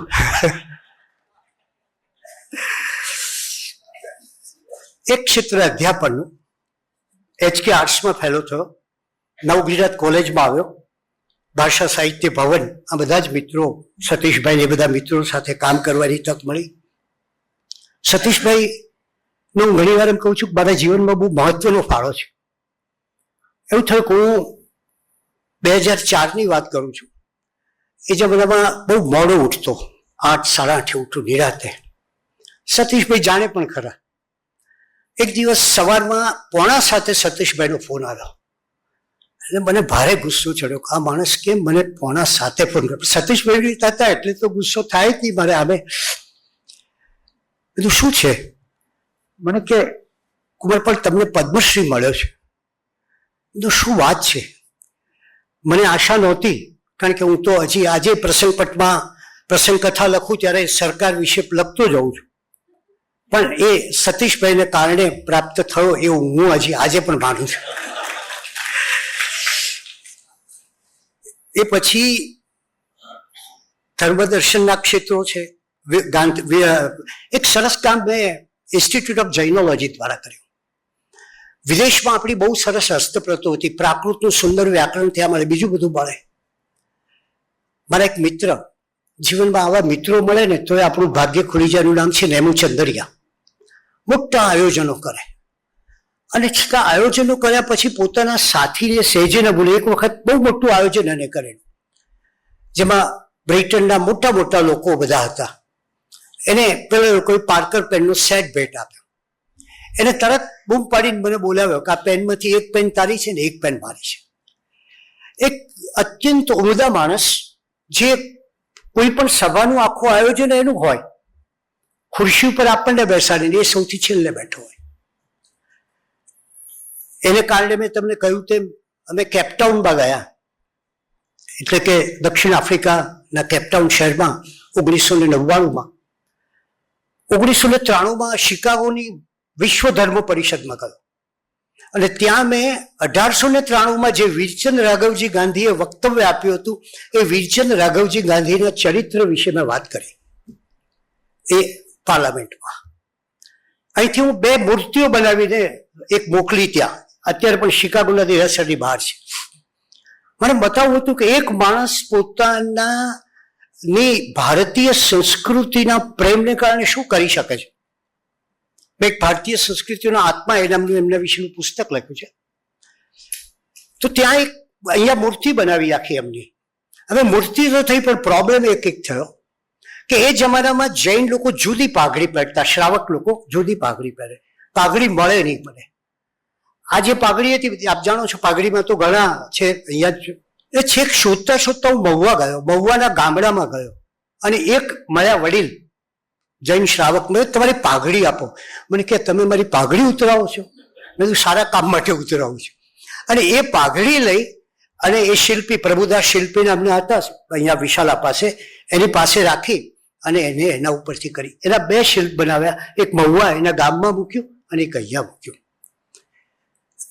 અનેક જગ્યાએ ફરવાનું બન્યું અને ઘણું જાણવાનું મળ્યું. દાખલા તરીકે કેપટાઉનમાં હું ગયો અથવા તો શિકાગોમાં ગયો, ત્યારે પ્રાર્થના કઈ થાય છે એ વિચારવા જેવું છે. શિકાગોમાં એવી પ્રાર્થના હતી અને રેડ ઇન્ડિયન કરતા પ્રાર્થના, આખી વર્લ્ડ પાર્લામેન્ટ ઓફ રિલિજિયન્સના પ્રારંભે રેડ ઇન્ડિયન લોકોની, અને પ્રાર્થનામાં આવે કે અમે તમારો શું ગુનો કર્યો છે કે તમે અમારી જમીન છીનવી લીધી, અમારે માટે જમીન નથી, અમારે માટે માં છે, એ પ્રાર્થના હોય. અને એ જ રીતે 1999 એટલે ધર્મ માણસની કેટલી ચિંતા કરે છે, અથવા માણસ ધર્મનું મુખ માણસ તરફ છે. તો 1999માં એ પ્રાર્થના હતી કેપટાઉનમાં કે અમારા દેશના એઇડ્સમાંથી બચાવો, કારણ કે પુષ્કળ મૃત્યુ થતા એઇડ્સ. હે ઈશ્વર, તમે આ કૃપા કરો મારા. એટલે આપણો ધર્મનો એક ખ્યાલ છે ને બહુ વ્યાપક બને. મને એક બેન મળ્યા, લગભગ હું માનું છું કે 42 વર્ષના, માસ્ટર ચિંગ હાઈ. એ તાઇવાન, ચીન, અમેરિકા જગ્યાએ એના બધા ફોલોઅર્સ. તમને જાણીને આશ્ચર્ય થશે કે એના ધર્મમાં દાખલ થવાનો પહેલો સિદ્ધાંત જ એ કે તમે શાકાહારી હોવા જોઈએ. વિચાર કરો, જે ચીનમાં એનો ધર્મ છે, તાઇવાનમાં છે, અને એ આમાં માને છે. એટલે વક્તવ્યો ઘણા આપ્યા, મેં આપને કહ્યું તેમ. અને એક નાનો પણ નિયમ એવો રાખ્યો છે કે કોઈ પણ સભામાં જવું તો લખ્યા વગર ને બધી નોંધ કર્યા વગર ન જવું. એને પરિણામે વક્તા તરીકે મેં તમને કહ્યું ઘણી મહેનત કરી અને 2004માં અબ્દુલ કલામ સાહેબ પાસેથી જ્યારે પેલો એવોર્ડ મળ્યો ત્યારે મને કોઈ બહુ જુદો અનુભવ થયો. સામાન્ય રીતે આનંદ થાય આપણને કે આવો એક સન્માન આપણને મળ્યો. મને કોઈ રડતું હોય એવું લાગ્યા કરે, સતત મન કાંક આમ ભણકારા લાગ્યા કરે. એટલે મેં વિચાર કર્યો કે આનું કારણ શું હશે? કશુંક હજી આપણા જીવનમાં ખૂટે છે એનો આ અહેસાસ છે. અને એમાંથી મેં થોડા સેવા કાર્યો શરૂ કર્યા. અમદાવાદમાં તોફાનો થયા ત્યારે મહાવીર માનવ કલ્યાણ કેન્દ્ર નામની એક સંસ્થા મનસુખભાઈ છે અહીંયા, એ સ્થાપી કે કોઈ માણસને એકાએક મુશ્કેલી પડે, માથે કાપડનો થેલો લઈને ફરતા હોય એવા લોકોને આવા કોમ્યુનલ રાયોટ્સમાં જવા નીકળે નહીં, બહાર ન નીકળી શકે, 15-20 દિવસ ખાઈશું, આવા લોકોને તાત્કાલિક બીજી મદદ મળે એવી વ્યવસ્થા કરી. એ દિવસે તપાસ થાય, બીજે દિવસે મદદ મળે. એ રીતે આઈ કેર ફાઉન્ડેશન એમાં ઘણું કામ કર્યું મેં એના ઇન્ટરનેશનલ પ્રેસિડેન્ટ તરીકે. મને બહુ રસ એ માટે આઈ કેરમાં કે મને પંડિત સુખલાલજી પાસેથી પુષ્કળ મળ્યું. હું જોઉં, એમની પ્રતિભા જોઉં, અને દિવ્યાંગો માટે, દિવ્ય ચક્ષુઓ માટે એમ થાય કે આહા શું અદ્ભુત એમની શક્તિ છે. એક પુસ્તક એમની પાસે વાંચેલું. 1 મહિના પછી એ પુસ્તકની પ્રસ્તાવના લખવાનું ધીરુભાઈએ મને કહ્યું કે આપણે એમની પ્રસ્તાવના જોઈએ. 1 વર્ષ પછી. અને હું 1 વર્ષ પછી એમની પાસે ગયો, તમને જે પ્રસ્તાવના લખી એ પ્રકરણ વાર લખી આપી. આ પંડિતજી હતા. આમ હું બેઠો અને એક આમ તત્વ સૂત્રની વાત હોય, ત્યાં વળી ગીતાની વાત હોય, આપણને એમ થાય કે શું પ્રજ્ઞા છે. એટલે મને બહુ પ્રેમ પહેલેથી આવા પ્રજ્ઞા ચક્ષુઓ માટે. એટલે મેં આ એક એવું ફાઉન્ડેશન ઊભું કરેલું કે એની ગામડાઓમાં જવાનું, સ્કૂલોમાં જવાનું, છોકરાઓની આંખો તપાસવાની, અને એ આંખો તપાસ્યા પછી જે છોકરાને ચશ્માની જરૂર હોય ત્યાં આપવાની, અને જેની કોઈ આંખ બગડેલી હોય અથવા ત્રાસી હોય કે એવું કંઈ હોય તો એને નજીકના સેન્ટરમાં, 3 સેન્ટર હતા, મુંબઈ, દાણુ અને જોધપુર, એ સેન્ટરમાં લાવીને એને સારવાર આપવાની. એ પછી થયું કે હજી કંઈક કરવું છે. અને મારા કુટુંબમાં એક વિશેષતા એવી કે અમે જે દરેક ટ્રસ્ટ કરીએ ને એ આવા સેવા માટેના ટ્રસ્ટ કરીએ. એટલે જય ભીખુની સ્મૃતિમાં હવે મેં આપને કહ્યું તેમ કે જય ભીખુ સાહિત્ય ટ્રસ્ટ થયું. મારા માતુશ્રી જયાબેનની સ્મૃતિમાં અનુકંપા ટ્રસ્ટ થયું. મારા માસી મોંઘીબેન, એમની સ્મૃતિમાં અમે ઇન્ડિયન રેડ ક્રોસનું ટ્રસ્ટ કર્યું. એક એમનો પુત્ર યુવાન વયે ગુજરી ગયો, એની સ્મૃતિમાં અમે મહેશ દોશી ટ્રસ્ટ કર્યું, જેમાં આજે અમે બોટાદમાં ફિઝિયોથેરાપી, જ્યાં હતું કે ક્યાં કેટલા લોકો આવશે, અને અત્યારે કોઈ વાત ન પૂછો એ રીતે. એ રીતે રેડ ક્રોસમાં કામ શરૂ કર્યું. અને એ રેડ ક્રોસથી અમે અનેક કામો કર્યા. એમાં ટિફિન યોજના, આજે પણ 100-500 ટિફિન મળે, એમ્બ્યુલન્સ સેવા, સારા સારા ઊંચી કક્ષાના ડોક્ટરો પોતે એક મોટર લઈ અને આજુબાજુના ગામડામાં જાય, મોતિયાના ઓપરેશન થાય, બ્લેન્કેટ વિતરણ થાય, સમઢિયાળામાં થાય, ફ્રી ટિફિન યોજના. અને કદાચ હમણાં તાજેતરની વાત કરું તો મારી લગ્ન તિથિએ મેં એક અન્ય યુવતીને કન્યાદાન પણ આપ્યું. એ રીતે જુઓ તો એક લેખક સહાયક નિધિ એ પણ મને બહુ જરૂરી લાગી હતી એક સમય. હવે તો વાંધો નથી, પણ ઘણા આપણા જાણીતા લેખકોને અમે કહેલું કે તમારે કોઈ અરજી નહીં કરવાની, કોઈ વિગત નહીં આપવાની, અમે સારને ચાલી 1લી તારીખ પહેલા 1લી તારીખનો ચેક તમને આપીશું. ઘણા સારા અને આપણા જાણીતા લેખકોને અમે એ સમયે મદદ કરી શક્યા. સમયની બાબતમાં થોડો વધારે આમ સમયની કરકસર જીવનમાં પણ જોતો રહ્યો. કેટલીક એવી સરસ વ્યક્તિઓ મળી અકાદમીના પરિષદમાં. અકાદમીમાં મને ભોળાભાઈનો ખૂબ સ્નેહ મળ્યો, પરિષદમાં રઘુવીરભાઈનો. આ જ સ્થળે આ જ મકાન જ્યારે થતું હતું ત્યારે એ રઘુવીરભાઈ જે શ્રમ આપ્યો છે, હું એમ કહું છું કે એક રઘુવીરભાઈ એને ગુજરાતી સાહિત્યને મદદ કરી અને બીજા રઘુવીરભાઈએ આ પરિષદનું સર્જન કર્યું છે, એમાં કોઈ સવાલ નથી. અમે તો માનીએ છીએ કે એમને 5-7 નવલકથાઓ આ પરિષદના કાર્યને માટે એ આપી શક્યા નથી. જે એક નિરાત હોત તેમના ઘણી આપી શક્યા હોત, પણ એમની સાથે રાતના 2-2 વાગ્યા સુધી અહીંયા બહાર કામ કર્યું. એમની સાથે જુદા જુદા જ્ઞાન સત્રોમાં જવાનું થયું, અને ભોળાભાઈની સાથે પણ એટલો જ ગરબો રહ્યો. અનાહતા નવલકથા 7 વર્ષથી વાંચતો મહાભારત. મને કુંતીનું પાત્ર બહુ ગમી ગયું. એમાંથી એક અનાહતા નવલકથા લખી અને કદાચ એકાદ વર્ષમાં સારી એવી લોકોને ગમી કે જેને પરિણામે એ અત્યારે પ્રાપ્ય પણ નથી. આફ્રિકા ઉપર મને વધારે પ્રેમ. એનું કારણ કે એ પ્રજાનો ઇતિહાસ બહુ ભવ્ય છે અને કદાચ માનવ સંસ્કૃતિની શરૂઆત ત્યાંથી થઈ એમ માને છે, પણ એથી વધારે આફ્રિકન લોકોની જે વિશેષતા છે, એમનું જે કબીલાની સાથેનો પ્રેમ છે, આફ્રિકાના લેખકો જુઓ જે લોહીમાં કલમ બોલીને લખે છે, એના મોટા ભાગના લેખકોને બીજા દેશમાં વસવું પડે છે કારણ કે સરમુખત્યારો કહે છે કે તમે અમારા દેશમાં ગરીબી છે એવું આલેખન ન કરી શકો. એટલે કોઈ ન્યુયોર્કમાં રહેતા હોય છે, કોઈ બીજે રહેતા હોય છે. પણ ગુગી નામનો એક લેખક કે જેને એ લોકોએ બરફની પાટ ઉપર સુવાડેલો જેલમાં, એને પોતાના સ્મરણો પણ લખ્યા છે.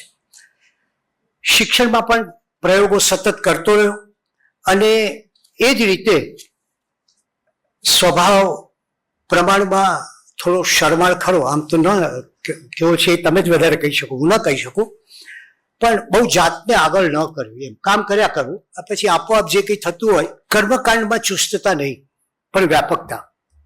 અને મેં તમને કહ્યું તેમ કે પિતાજી અવસાન પામ્યા ત્યારે આબરૂ તો એટલી મૂકી ગયા કોઈ કલ્પના ન થાય, પણ રકમ 350 મળી. પેલા શેમાંથી? પુસ્તકોમાંથી, ક્યાંક 10 રૂપિયાની નોટ, ક્યાંક આની નોટ, એવી રીતે.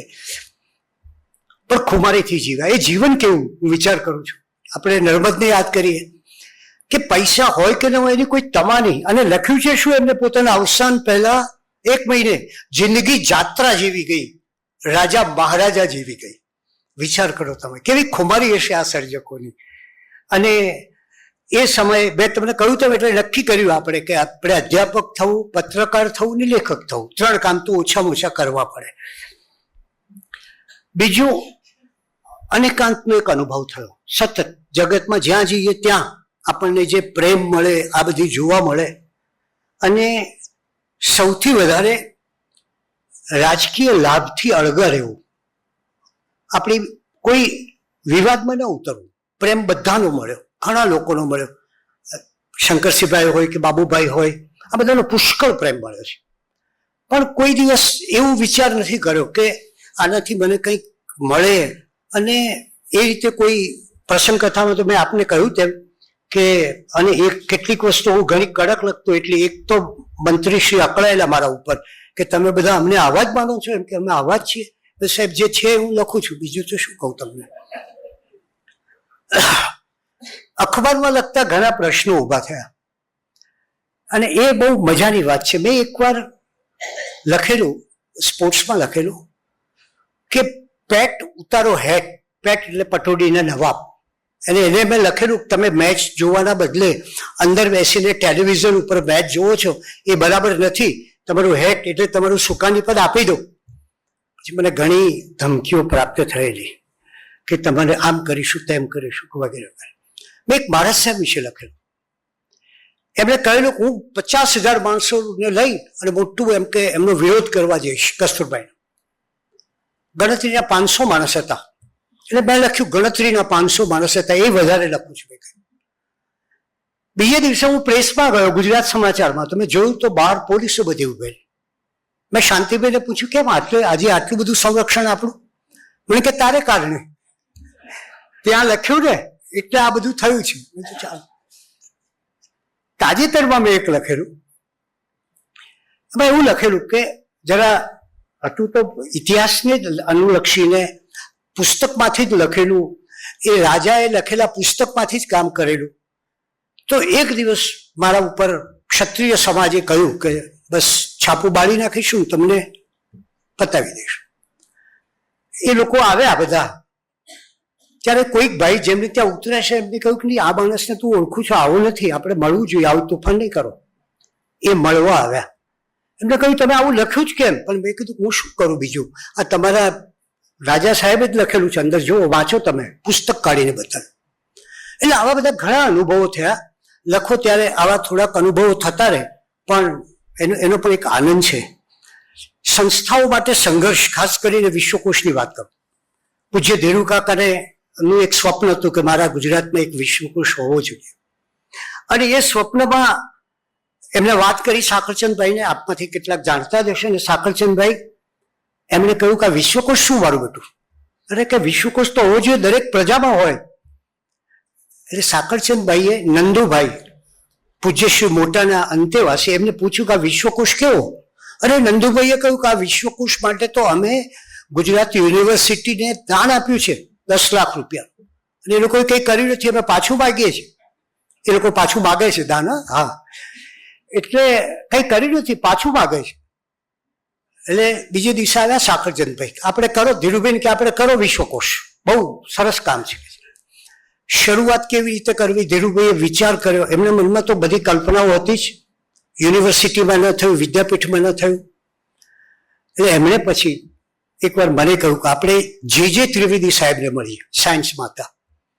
અમે મળવા ગયા, બીજા અધ્યાપકોને મળ્યા, અને મને કહ્યું તારે મને 2 કલાક રોજ વિશ્વકોશ માટે આપવા પડશે. તો મારે માટે તો ગુરુ આજ્ઞા અને પિતા તુલ્ય ગુરુ એટલે સવાલ જ નહોતો. એ પછી અમે શરૂ કર્યું કામ.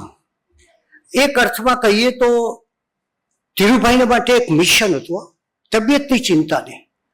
અને એક વખત નારાયણભાઈ દેસાઈએ કહેલું, બહુ સરસ કહેલું, કે જેની પાસે મિશન હોય છે ને એ માણસ ઘરડો નથી થતો. એમ ધીરુભાઈ હાર્ટ એટેક આવેલો, હોસ્પિટલમાં દાખલ થયેલા. અહીંયા ડોક્ટર હાઉસ હોસ્પિટલમાં 3જા 4થા માળે હતા. હું ગયો મળવા. બધું કેમ છે? મને કે કાગળ લે. બધું કેમ? મને કે આવતીકાલે કયા કામો કરવાના છે ને એ તું લખવા માંડ.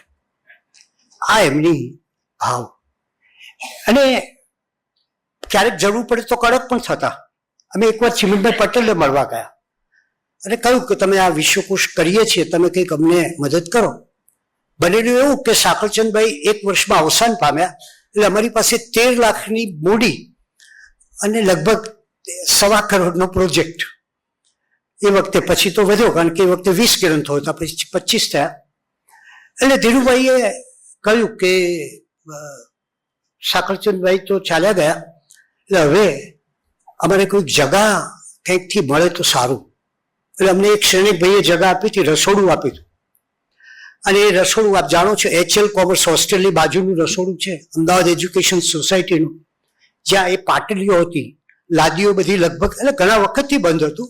લાદીઓ ઉખડી ગયેલી, મોટા મોટા ચૂલાઓ હતા, અને જે એનું તાળું હતું એ વર્ષો પુરાણું હતું. એ તાળું અને એની ચાવી હતી, એ માત્ર એના ઉપર એકલી તમને કાટ જ દેખાય, જે વિભા માકડ અને પ્રીતિ શાહે એ વખતે એ તાળું ખોલેલું. અને એ પછી આ કામ શરૂ થયું. ટોયલેટ નહીં, બાજુમાં હતું પણ એ કોમન ટોયલેટ હતું, બાજુમાં જે રહેતા એ લોકોનું. પણ ધીરે ધીરે આમાંથી શરૂ થયું. અને ઉચ્ચ અભિલાષી અધ્યાપકોએ કરેલું સાહસ એ એક જ વાત વિશ્વકોશમાં, જે આવ્યા બધા અધ્યાપકો એની અંદર આવ્યા. ભાઈ એક વિચાર કર્યો, બહુ નવો વિચાર હતો આ.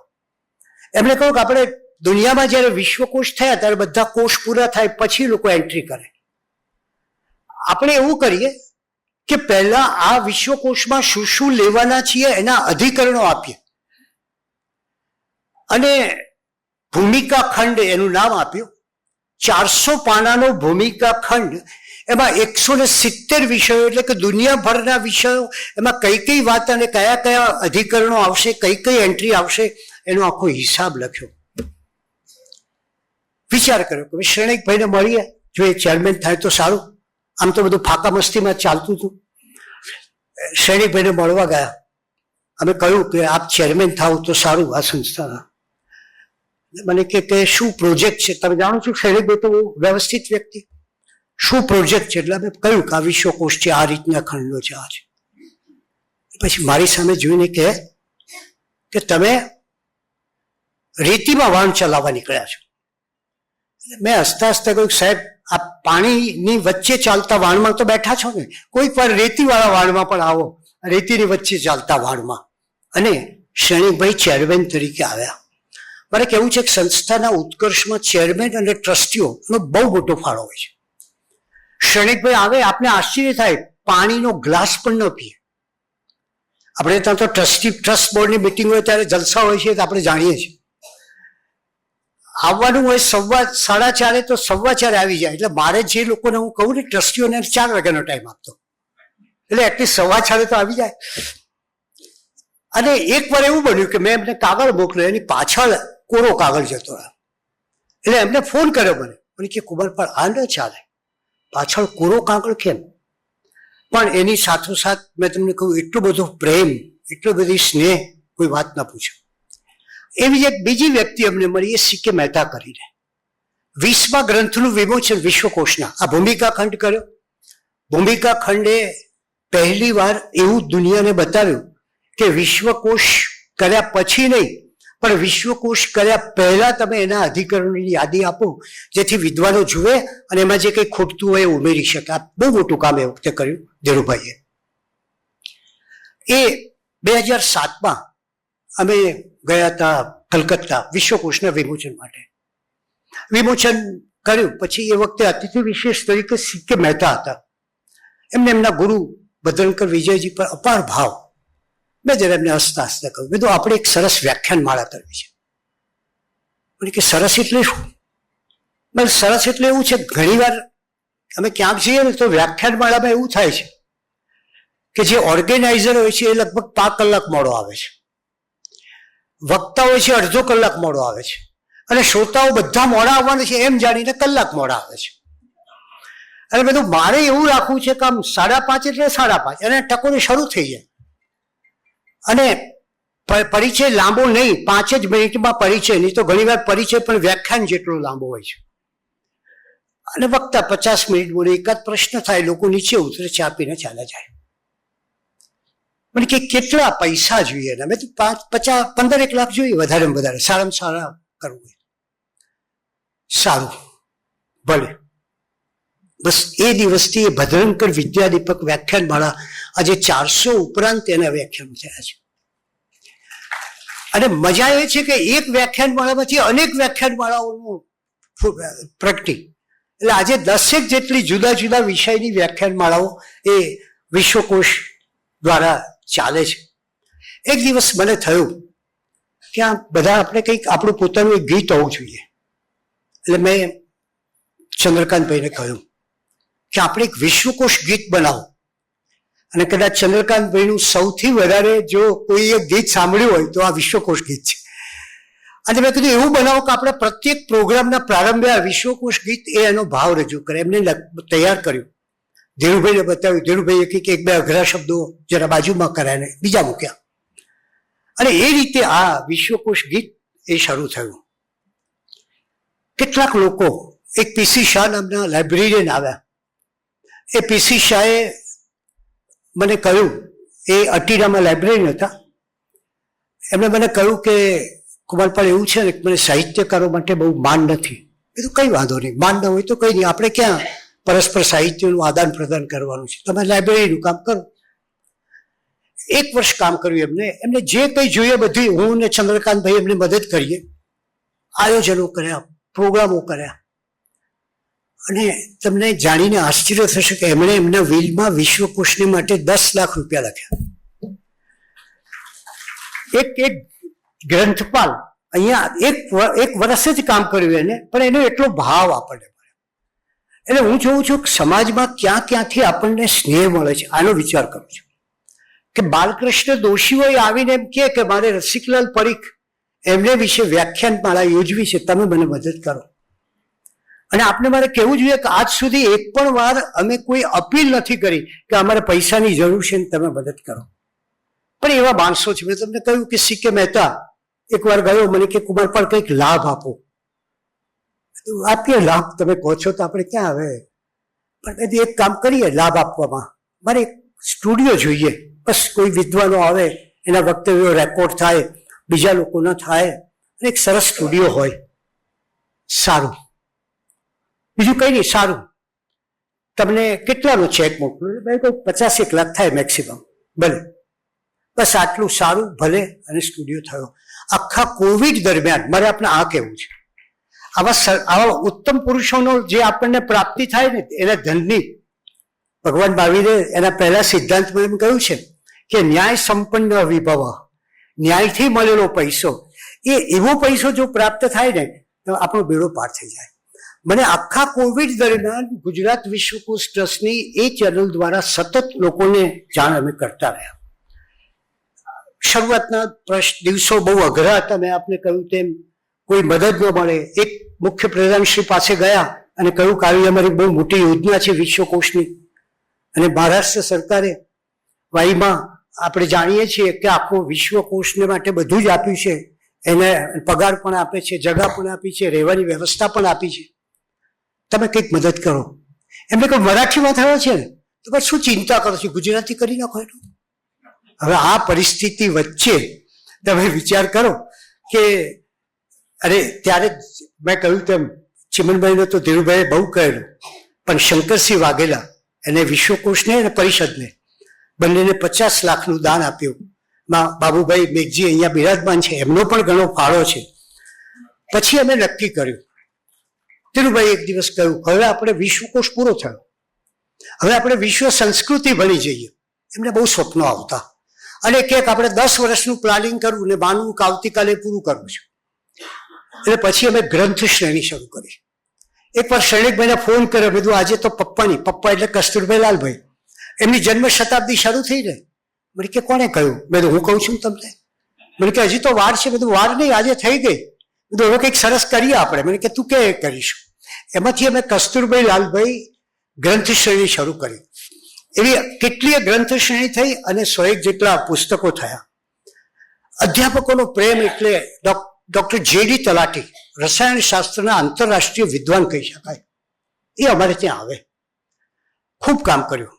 પછી થોડીક તબિયત થોડી બરાબર નહોતી એટલે ખાસ ગાડી 3 કલાક માટે ડ્રાઈવરને રાખે, વ્હીલચેરમાં આવે, વ્હીલચેરથી છેક પોતાની જગાએ આવે ને કામ કરે.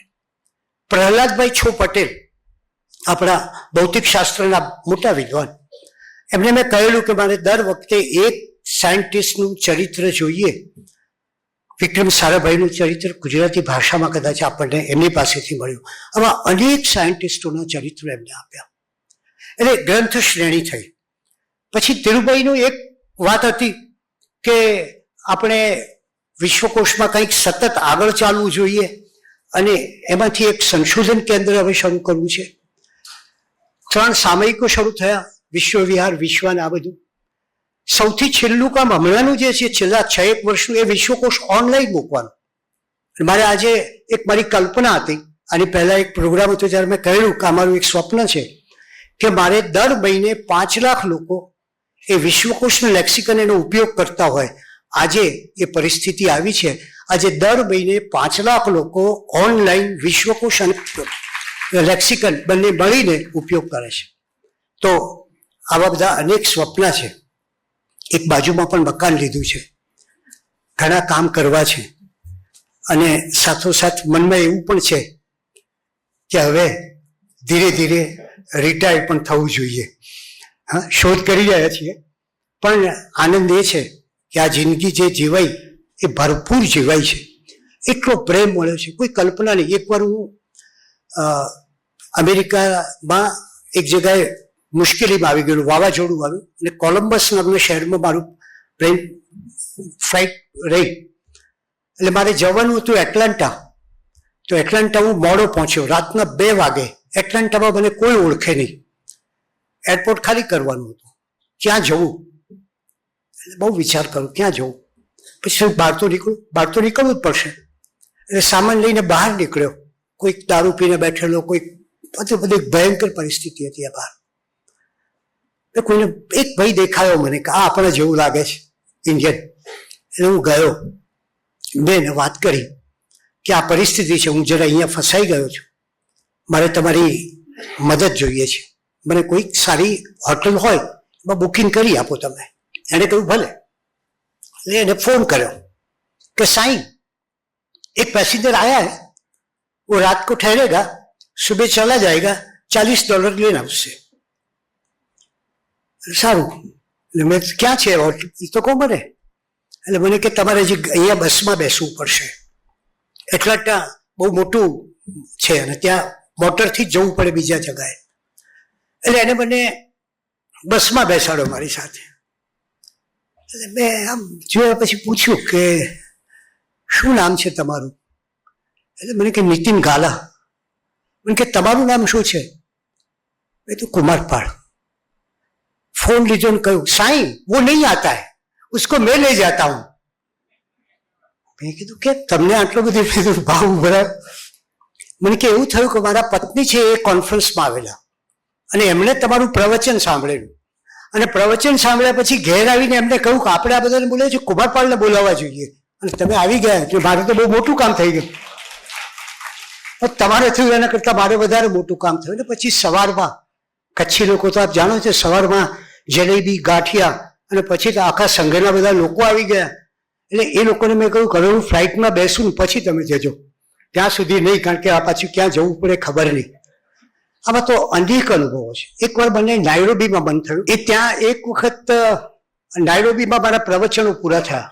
બહુ જ સુખી માણસોના પ્રવચન, ઓસવાલ કોમ્યુનિટીના લોકો. પ્રવચન પૂરા થયા પછી મેં એમને કહ્યું કે આપણે એક કામ કરવું છે. મેં કે શું કહે? મને કે આપણે મેં કીધું મારે નાયરોબીની ઝૂંપડપટ્ટી જોવી છે. આપણે દુનિયાનું સ્વર્ગ તો જોયું, ઇંગ્લેન્ડમાં ગયા હોઈએ અને લેક ડિસ્ટ્રિક્ટ જોયું જ્યાં વર્ડસવર્થ બેસીને કરતો હતો કામ, કે હોંગકોંગમાં ઉતરતી વખતે જે પ્લેન ઉતરે છે એ જોયું અને બહુ આનંદ થાય. આ બધું તો જોયું. મેં કીધું હવે આપણે જગતનો આ ભાગ જોવો છે. સ્વર્ગ જોયા પછી મન છે. એટલે પેલા ઉસ્વાલ મુરબ્બીએ કહ્યું, ગાંડા થયા છો? બધું ગાંડો તો નથી, હજી તો બરાબર છે. મને કે અમે લોકો એ બાજુ જતા પણ નથી. પણ મેં તો મારે તો નાયરોબીની ઝૂંપડપટ્ટી જોવી છે. તો કે એક માણસ છે કે જે નાયરોબીમાં ઝૂંપડપટ્ટીની અંદર રહેલા ચર્ચમાં મકાઈ આપે છે. પાદરી છે, મકાઈ આપે છે. આપ જાણો છો આફ્રિકાના લોકોનો ખોરાક મકાઈ. એટલે મને કે એને હું મેળવી આપું. એટલે હું એની પાસે ગયો. મને કે હું મકાઈ આપું છું ને એક પાદરીને જે ઓળખું છું, બીજા કોઈને ઓળખતો નથી. મેં તો કઈ વાંધો નહીં, ત્યાં સુધી તો લઈ જાઓ. હું ગયો અને પાદરીએ મને કહ્યું કે જો મહેરબાની કરીને હાથ બાદ બહાર ના રાખશો મોટરમાં, નહીં તો આ તમારો હાથ કાપી લેશે ઘડિયાળ લેવા માટે. ભયંકર પરિસ્થિતિ છે. કોઈ ડ્રગ છે, પુષ્કળ ડ્રગ, દારૂ, વ્યસનો. એ તો કઈ નહીં, આપણે સાચવીને ચાલીશું. એ પાદરી મને એક સ્કૂલમાં લઈ ગયો અને સ્કૂલમાં લઈ જઈને છોકરાઓ બધા વળગી પડ્યા. પેલો ગોરો પાદરી હતો અને છોકરાઓ બધા આપણો ગોરો પાદરી, ગોરો પાદરી, ગોરો ટીચર, ગોરો ટીચર એને વળગી પડ્યા. બધા લગભગ નગ્ન છોકરાઓ. એને મને કહ્યું કે આ છોકરાઓને સોમથી શુક્ર બપોરે ભણાવું છું ને જમાડું છું, પણ સોમવારે આવે ને ત્યારે ઘણી વાર બેભાન થઈ જાય છે ઉભા ખુદનારે, કારણ કે શનિ રવિ એના મા બાપે ખાવા આપ્યું નથી. મને કે અહીંયા પોસો ચિલ્ડ્રન, દુનિયાની કેવી ગરીબી છે. તમે પોસો એટલે એક મુઠ્ઠી મકાઈ. એ તમે મકાઈ, એક મુઠ્ઠી મકાઈને માટે સ્ત્રી પોતાનો દેહ આપવો પડતો હોય છે અને એનાથી જે બચ્ચાઓ થાય એને અમે પોસો ચિલ્ડ્રન કહે. પોસો એટલે મકાઈથી થયેલા, મુઠ્ઠી મકાઈથી થયેલા બાળકો. તમે તું શું કરે છે? મને કે મેં અહીંયા જે એવી સ્ત્રીઓ હતી કે જે આ વ્યવસાયમાં હતી એ લોકોને માટે મેં એક હોસ્ટેલ બાંધી છે. આપણે સેવાની વાત કરીએ પણ આ જોઈએ ત્યારે તાજુબ થઈ જવાય. અને એમને હું વાળ ગૂંથતા શીખું છું, કારણ કે આફ્રિકન લોકોને વાળ બહુ ગમે. વાળ આમ ગૂંથેલા વાળ જોઈએ એના માટે તમે કહો એટલા પૈસા આપે. મેં બધું જોયું. બહુ ભયાનક દ્રશ્યો હતા. પાછો આવ્યો પછી મેં એને પૂછ્યું, તને કોઈ અનુભવ થયો છે? એ પાદરી પોર્ચુગાલનો હતો. એને કુરાની શરીફ ઉપર થીસીસ કરેલો અને કામ કરતો તો નાયરોબીની ઝૂંપડપટ્ટીના પાદરી તરીકે. તને કોઈ અનુભવ થયો? મને કે હા, એક દિવસ થયો હતો. એક સ્ત્રી આવી, 22 વર્ષની યુવતી, બારણા ખખડાવે જોર જોરથી, ઉઠો જાગો, આ દુનિયા બહુ ખરાબ છે. કે મેં બારણું ખોલ્યું. એ સ્ત્રીને એના ઘરના લોકોએ એજ થયો હોવાથી ઘરની બહાર કાઢી નાખી કે મને આમ કૂતરાની જેમ રોટલો ફેંકે છે, નજીકે નથી આવવા દેતા. અને આ દુનિયા બહુ ખરાબ છે. માણસને જયારે થાય ને આ દુનિયામાં બધા લોકો નિર્દયી છે, રાક્ષસ છે. એના પાદરીએ કહ્યું, શાંત થા, તું તારે રહે અહીંયા કામ કર. અને એ પાદરીએ એને રાખી. એને મને કહ્યું, કુમારપાળ, એ છેલ્લી એની છેલ્લી અંતિમ ક્ષણો હતી ને ત્યારે ચર્ચમાં ગઈ અને જીસસ સામે એને જે આંખ હતી ને, એ કે મને હજી યાદ છે, એ આંખ એની જીસસ સામે હતી ને બોલતી હતી કે જીસસ હવે પછીનો જન્મ સારો આપજે, વંદન. આવા કેટલા અનુભવો આપણને થાય અને ત્યારે થાય કે આ જિંદગી કેવી ભરી ભરી છે, કેવી પ્રસન્નતા છે અને કેવો ભીતરનો આનંદ છે. કદાચ હું એ માનું છું કે જે કંઈ પ્રાપ્ત થયું છે મને બધા સંતોના આશીર્વાદ મળ્યા છે. એ માધવ પ્રિયદાસ હોય, શીલચંદ્રજી સ્વામી હોય, બધા જ હોય. એનું કારણ શું છે? એનું કારણ હું નથી, મારી ભીતરમાં વસતી પેલી પ્રસન્નતા છે. જે પ્રસન્નતા મને આનંદ આપે છે અને મારા આપ સૌ સ્વજનો સાથેનો જે મેળ છે એમાં મને મોજ આપે છે. આપ સૌનો આભાર. માન્ય શ્રી કુમારપાળ દેસાઈ સાહેબના જીવન કવન વિશેના વક્તવ્યથી આપણને કંઈક વિશેષ પ્રાપ્તિ થઈ હોય તો ખૂબ તાળીથી એમનું સન્માન કરીએ.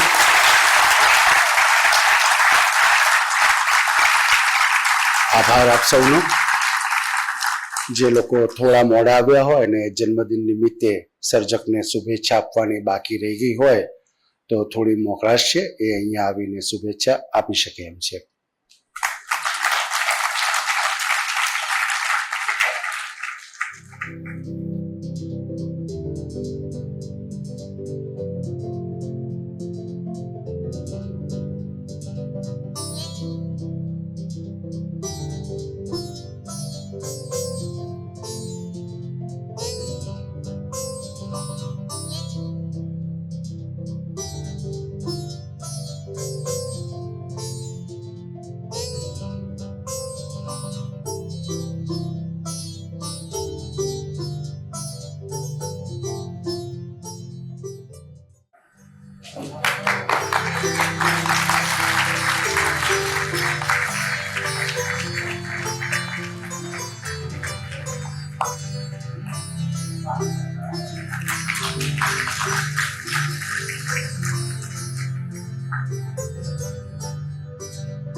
આ કાર્યક્રમની નોંધ જે કંઈ ગુજરાતી અંગ્રેજી અખબારો લીધી એ તમામ અખબારોના તંત્રીશ્રી, રિપોર્ટરશ્રી, ફોટોગ્રાફરશ્રીનો આભાર. આપ સૌ સમય ખર્ચીને આવ્યા એ માટે આપનો આભાર. જેમને નિમંત્રણ કાર્ડ કુરિયરથી નથી મળતા તો તેઓ બહાર પોતાનો વોટ્સઅપ નંબર લખાવી શકે છે. તે માધ્યમ દ્વારા અમે આગામી કાર્યક્રમની જાણ કરીશું. આપ સૌનો પુનઃ આભાર. બહાર આઈસ્ક્રીમ છે, એને ન્યાય આપશો. આપ સૌનો આભાર.